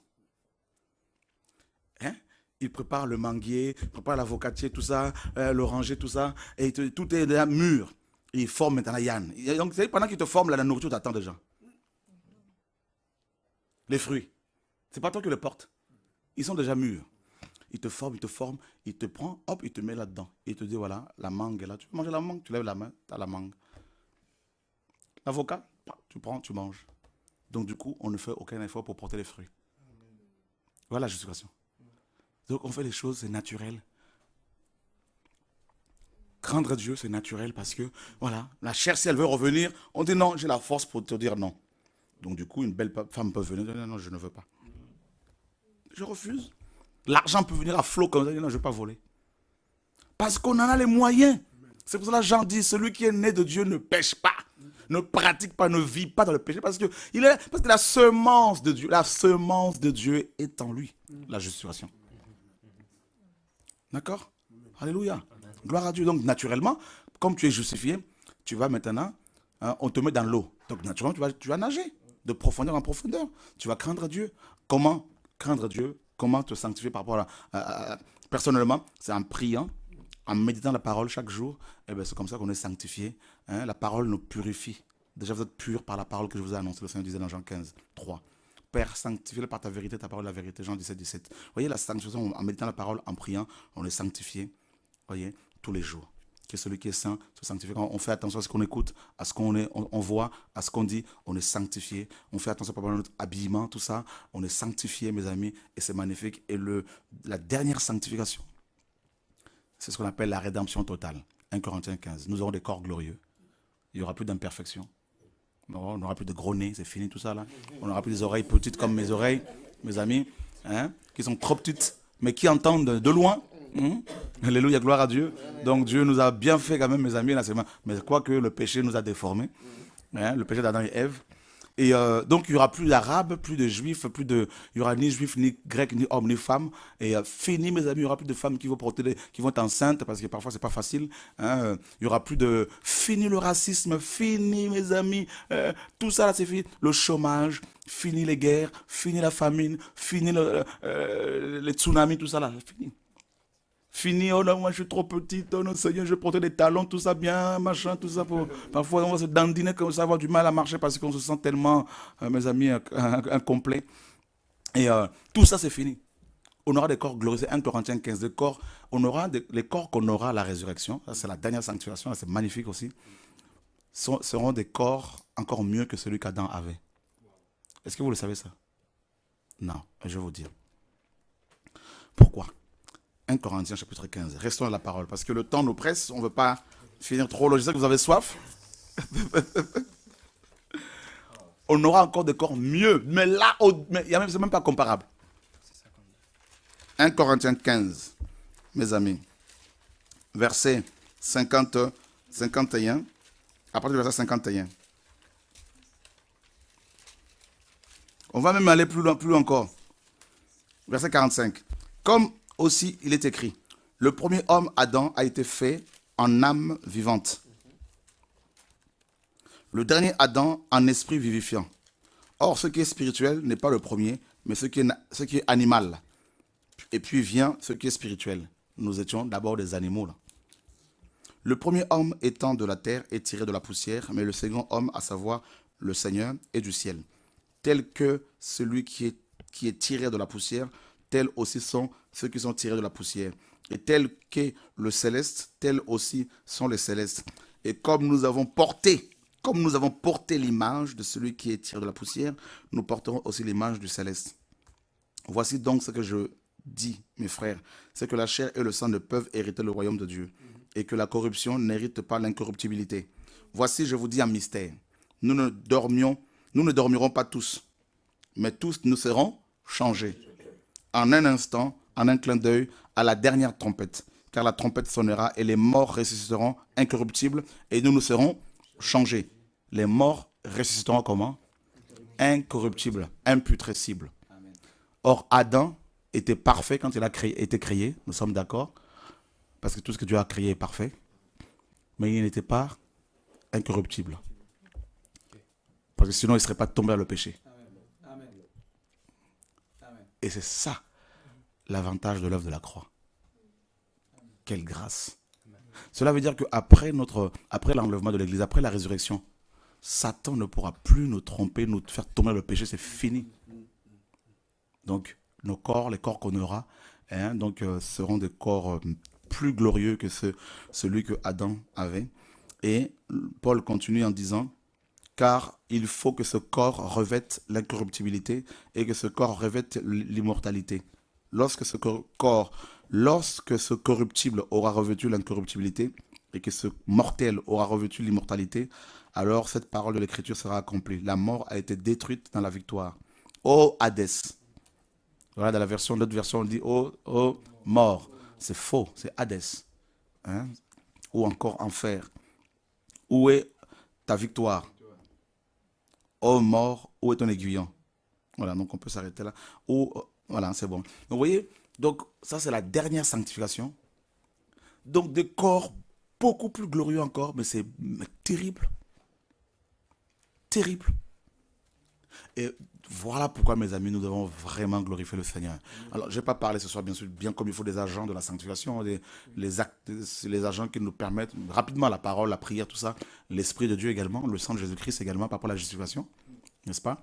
Et donc, il nous faut des semaines et des semaines pour creuser. Et demain, si Dieu permet, on aura un tableau et pour creuser encore sur la justification. Et vous allez comprendre votre position, votre identité en Christ. Vous n'allez plus vous faire manipuler par des charlatans, par des faux pasteurs qui veulent vous contrôler. Alors, je ne sais pas s'il y a des questions. Alors, ma question, c'était par rapport à la première phase de la sanctification. Donc, la consécration, on avait été mise à part dès le ventre de notre mère ou dans l'éternité passée. Alors, aujourd'hui, il y a tellement de doctrines, il y a tellement d'enseignements. Et c'était pour que tu puisses nous éclairer un peu là-dessus. En fait, il y a un enseignement qui dit que on a été prédestinés sur la base justement de cette consécration dès le ventre de notre mère. Et comme on a été prédestinés, Dieu connaît d'avance ceux qui sont sauvés et ceux qui vont aller en enfer. Donc, on n'a plus rien à faire. Comme des choses sont déjà faites, en fait, peu importe la vie que tu mènes, comme tu es déjà consacré, prédestiné, forcément que peu importe la vie que tu mènes, en fait, tu es déjà sauvé. C'est prédéfini déjà et ça ne dépend pas de l'homme. Donc, comme on nous dit que ce n'est ni par les œuvres et tout, donc ça veut dire qu'on n'a rien à faire. Peu importe ce que chacun fait, si tu vis dans le péché, si tu vis comme tu veux, tu es déjà sauvé parce que ton nom est déjà écrit. Il y a déjà la prédestination, en fait. Donc, Dieu connaît ceux qui vont être sauvés déjà. Et du coup, chacun peut faire ce qu'il veut. Donc, c'est cette doctrine-là aussi qui fait que beaucoup de gens, même chez moi en Côte d'Ivoire, hein, beaucoup de gens maintenant vivent comme ils veulent. Dès on essaie de leur dire que quelque part aussi la Bible dit que celui qui se sanctifie encore. Ils disent, mais non, Dieu connaît déjà. Donc, vu qu'on est déjà prédestiné, on peut vivre comme on veut. Donc, je voulais que tu puisses peut-être nous donner plus d'éclaircissement là-dessus. Voilà. Très bien, c'est une très bonne question, Yann.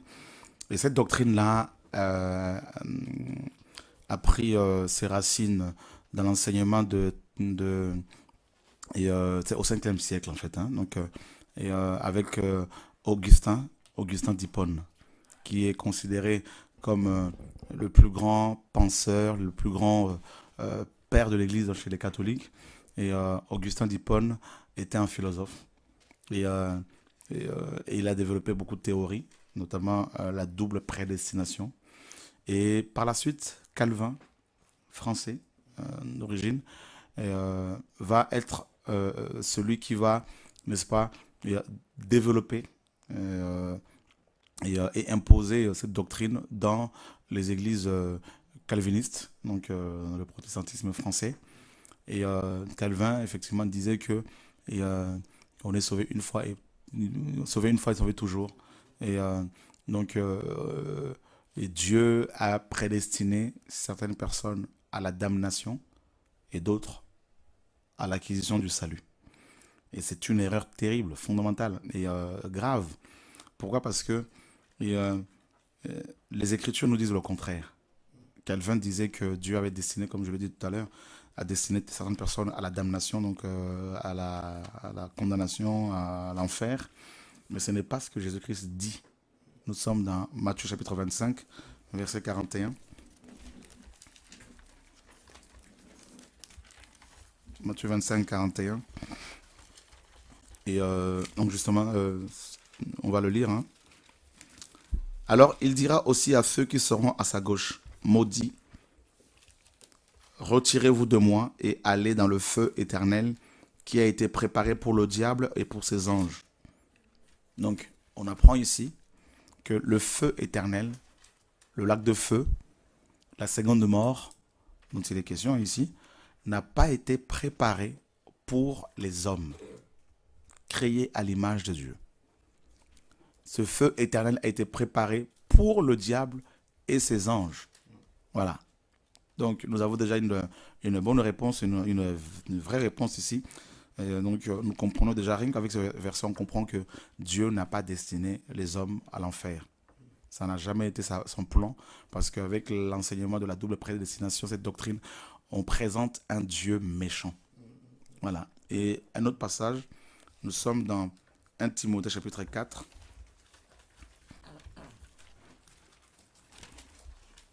D'abord 1 Timothée chapitre 2. Le verset 4. Jérémie, tu peux me le lire, hein, s'il te plaît.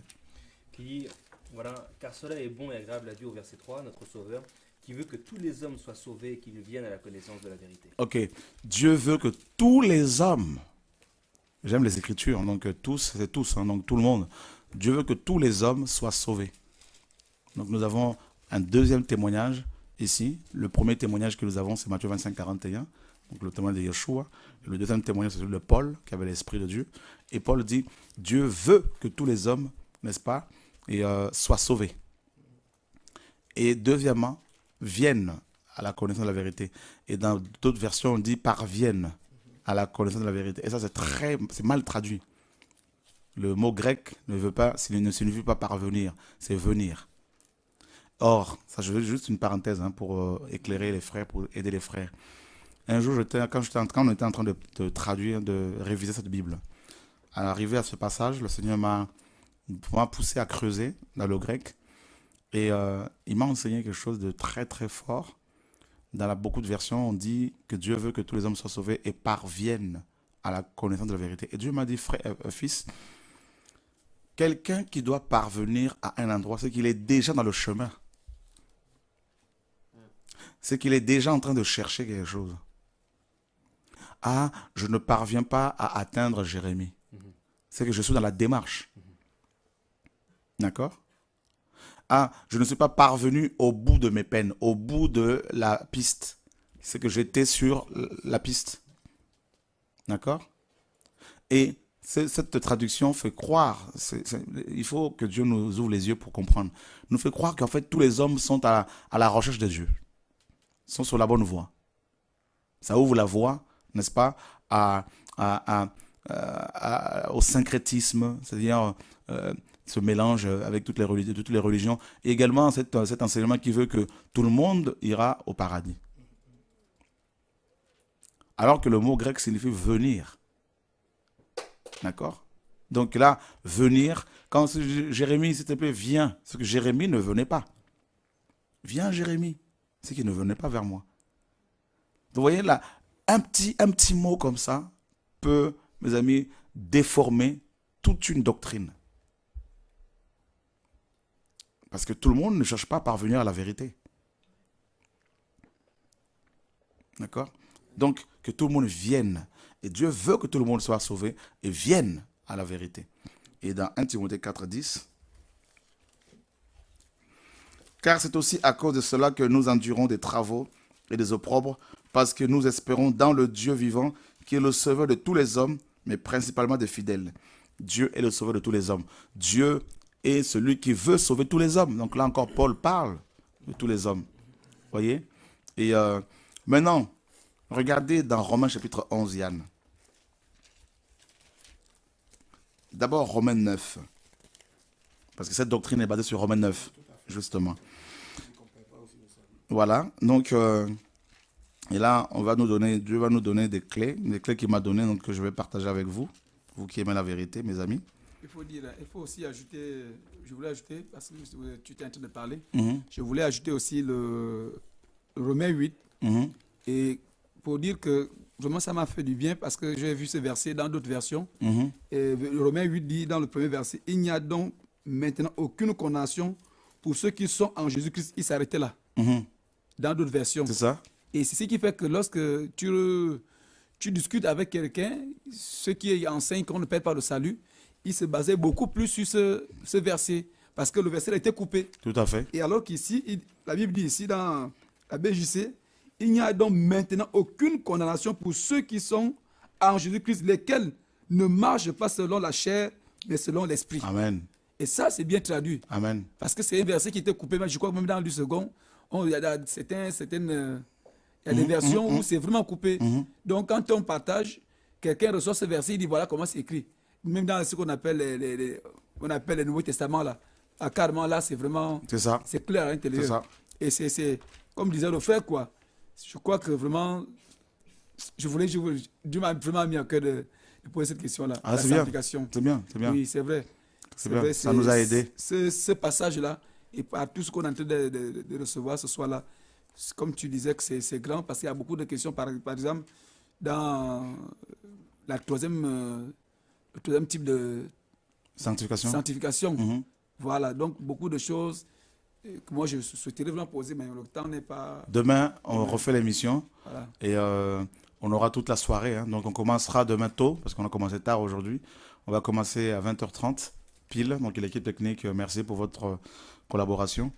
Et comme ça, on aura vraiment des questions autour de la justification. Et les frères et sœurs pourraient éventuellement nous appeler et, pour partager avec nous. Donc justement dans Romains chapitre 9, parce que c'est vraiment le chapitre clé de ceux qui enseignent la double prédestination. Hein. Et il est dit, à partir du verset 11, « Car avant que les enfants ne soient nés, et qu'ils n'aient fait ni bien ni mal, afin que le dessein arrêté selon l'élection de Dieu demeurât sans dépendre des œuvres, mais par celui qui appelle, il lui fut dit, l'aîné sera assujetti au plus petit. Ainsi il écrit, ainsi qu'il est écrit, j'ai aimé Jacob et j'ai haï Ésaü. » Voilà, donc c'est ce qu'il dit ça. C'est écrit, mais ils comprennent ça à l'envers. Que dirons-nous donc? Y a-t-il de l'injustice en Dieu? À Dieu ne plaise, car il est écrit, car il dit à Moïse, j'aurai compassion de celui à qui j'aurai compassion, et je ferai miséricorde à qui je ferai miséricorde. Ainsi donc, cela ne vient pas de celui qui veut, ni de celui qui court, mais de Dieu qui fait miséricorde. Car l'Écriture dit à Pharaon, je t'ai suscité dans le but de démontrer en toi ma puissance, et afin que mon nom soit publié par toute la terre. Ainsi donc, il fait miséricorde à qui il veut, et il endurcit qui il veut. Tu me diras, pourquoi se plaint-il encore? Car qui est celui qui peut résister à sa volonté? Mais plutôt ô homme, qui es-tu toi qui contestes contre Dieu? Le vase d'argile dira-t-il à celui qui l'a formé, pourquoi m'as-tu fait ainsi? Le potier de terre n'a-t-il pas le pouvoir de faire avec la même masse de terre un vase d'honneur et un vase d'un usage vil? Et que dire si Dieu, en voulant montrer sa colère et faire connaître, voilà c'est le passage là, sa puissance, a supporté avec une grande patience les vases de colère préparés pour la perdition, et afin de faire connaître les richesses de sa gloire dans les vases de miséricorde qu'il a préparés d'avance pour sa gloire. Voyez? Et il nous a appelés non seulement d'entre les juifs, mais aussi d'entre les gentils. Voilà, donc ici ils disent, vous voyez, c'est écrit que Dieu a préparé, dans d'autres versions destinées, certains vases à la perdition et d'autres à la vie éternelle. En fait, Paul, dans le contexte ici, s'adresse, les vases préparés pour la perdition, il s'agit des juifs en fait, qui avaient refusé le Mashiach. D'accord? Le Messie quand il est venu, Yom Yeshua. Et le même Paul, parlant toujours de ces vases de colère, dans Romains chapitre 11, qu'est-ce qu'il nous apprend? Vous voyez? Verset 13 et verset, 11. Mais je demande, ont-ils bronché afin de tomber? Nullement. Mais par leur chute, le salut est accordé aux gentils, pour les exciter à la jalousie. Or, si leur chute est la richesse du monde, et leur amoindrissement la richesse des gentils, combien plus en sera-t-il quand ils se convertiront tous? Donc on voit quand même que Paul nous apprend que ces vases de colère vont se convertir. Donc tu vois quand même, Yann, Paul n'a pas dit que ces vases de colère préparés pour la perdition, n'est-ce pas, n'avaient plus la possibilité de pouvoir se tourner vers le Seigneur. Parce qu'ils s'arrêtent, ces gens qui enseignent ces choses, s'arrêtent au chapitre 9. Parce qu'ils font une mauvaise approche des Écritures, comme nous autres dans le passé, avec des versets et des chapitres. Alors que si on fait sauter les chapitres et les versets, on va mieux comprendre la pensée globale, n'est-ce pas, du Seigneur. Voilà, donc on voit bien que ça c'est encore un autre point qu'on peut développer pour contrer ces faux docteurs et ces faux enseignements. Donc Dieu n'a pas destiné certains hommes à la damnation. Dieu veut que tout le monde soit sauvé parce que c'est le Dieu d'amour. Maintenant, malheureusement, dans sa préscience, c'est vrai, Dieu sait d'avance qui sont ceux et celles qui vont accepter le plan du salut et qui sont ceux et celles qui allaient le refuser. Voilà, frères et sœurs, donc rapidement avec les frères et les sœurs de la Guadeloupe, vous avez une épicerie solidaire là-bas. Donc on va... Ouais, Corinne, voilà. Donc comment ça se passe alors, l'association? Est-ce que ça se passe bien Ça se passe bien. On a vraiment beaucoup de familles. On a plus de 25 familles Gloire à Dieu. à qui on vient en aide régulièrement.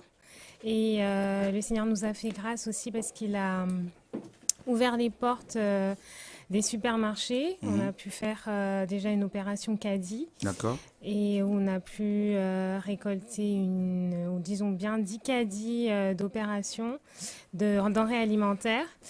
Et vraiment, le Seigneur aussi fait grâce parce que on parle aux personnes qui nous demandent mais comment on a fait pour faire ça et tout. Et on leur parle aussi quand ils sont ouverts de Dieu, de ce qu'il fait, de Jésus-Christ. Et il y a des personnes qui sont touchées, qui vont même sur TV de vie et qui acceptent. On a même eu un baptême de quelqu'un qui a été touché par ce qui se passe et qui, en allant sur TV de vie, a vraiment compris l'amour du Seigneur et qui a voulu faire le pas.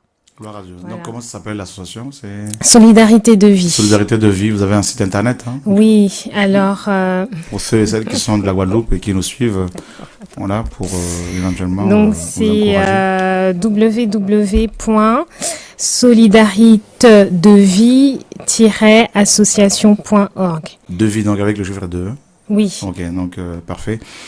Et ok, c'est nickel. Donc les frères et sœurs peuvent aller sur ce site et puis avoir pour toutes les informations. Oui. Hein, donc, Sinon, pour ceux qui sont en Guadeloupe et qui ne nous connaissent pas, on est au 44 rue Shelcher, à Pointe-à-Pitre, en haut de la librairie générale. D'accord. Voilà. Que Dieu soit béni. En tout cas, que le Seigneur soit béni pour ce beau travail que vous faites. En tout cas, on va essayer d'apporter aussi notre pierre à cet édifice et nous aimons beaucoup aussi nos amis de la Guadeloupe. Hein, donc, soyez encouragés, fortifiés.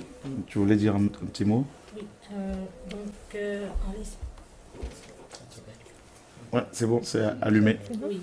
En l'espace d'un mois, là, ça va faire 3 baptêmes, parce qu'il y a des personnes qui sont venues également à la soirée du 19.